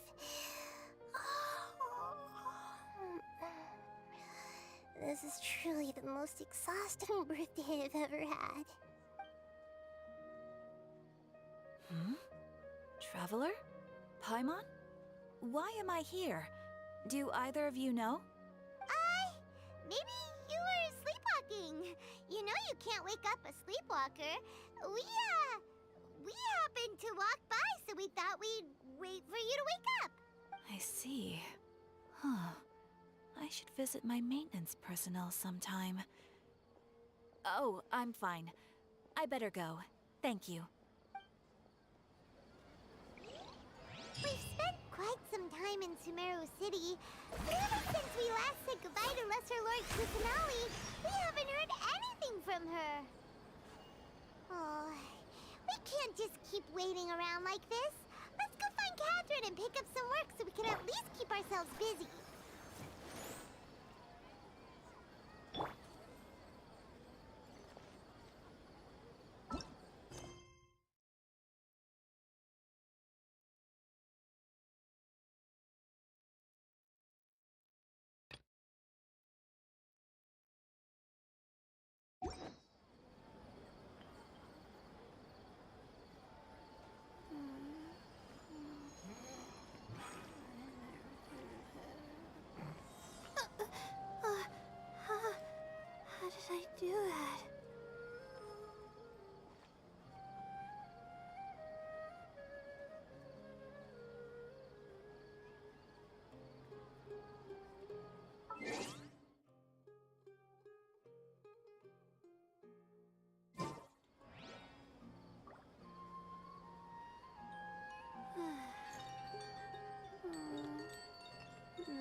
do it?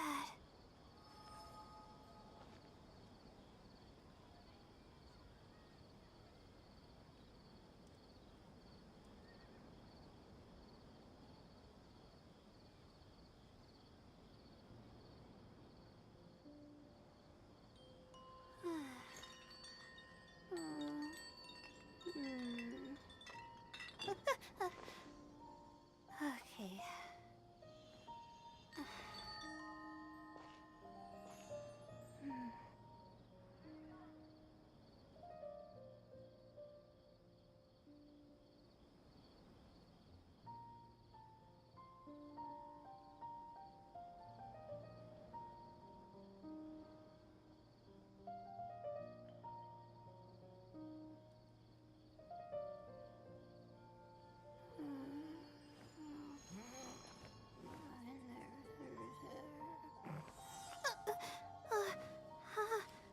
How did I do that?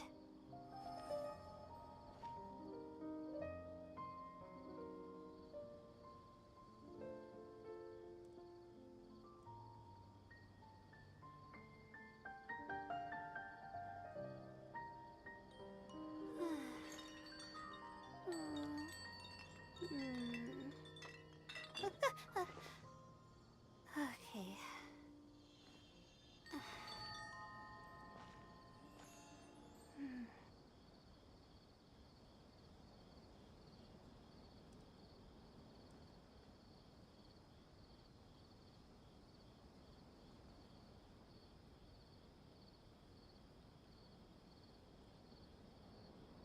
My legs are so sore. Guess I must have been sleepwalking last night. Again.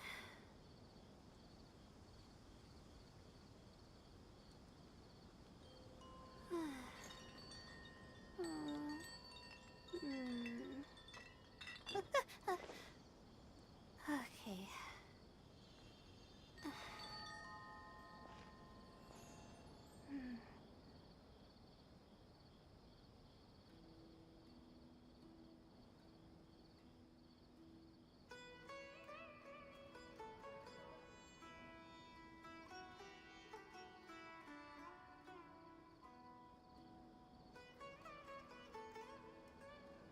Even when we're not looking up at the stars, they're always there.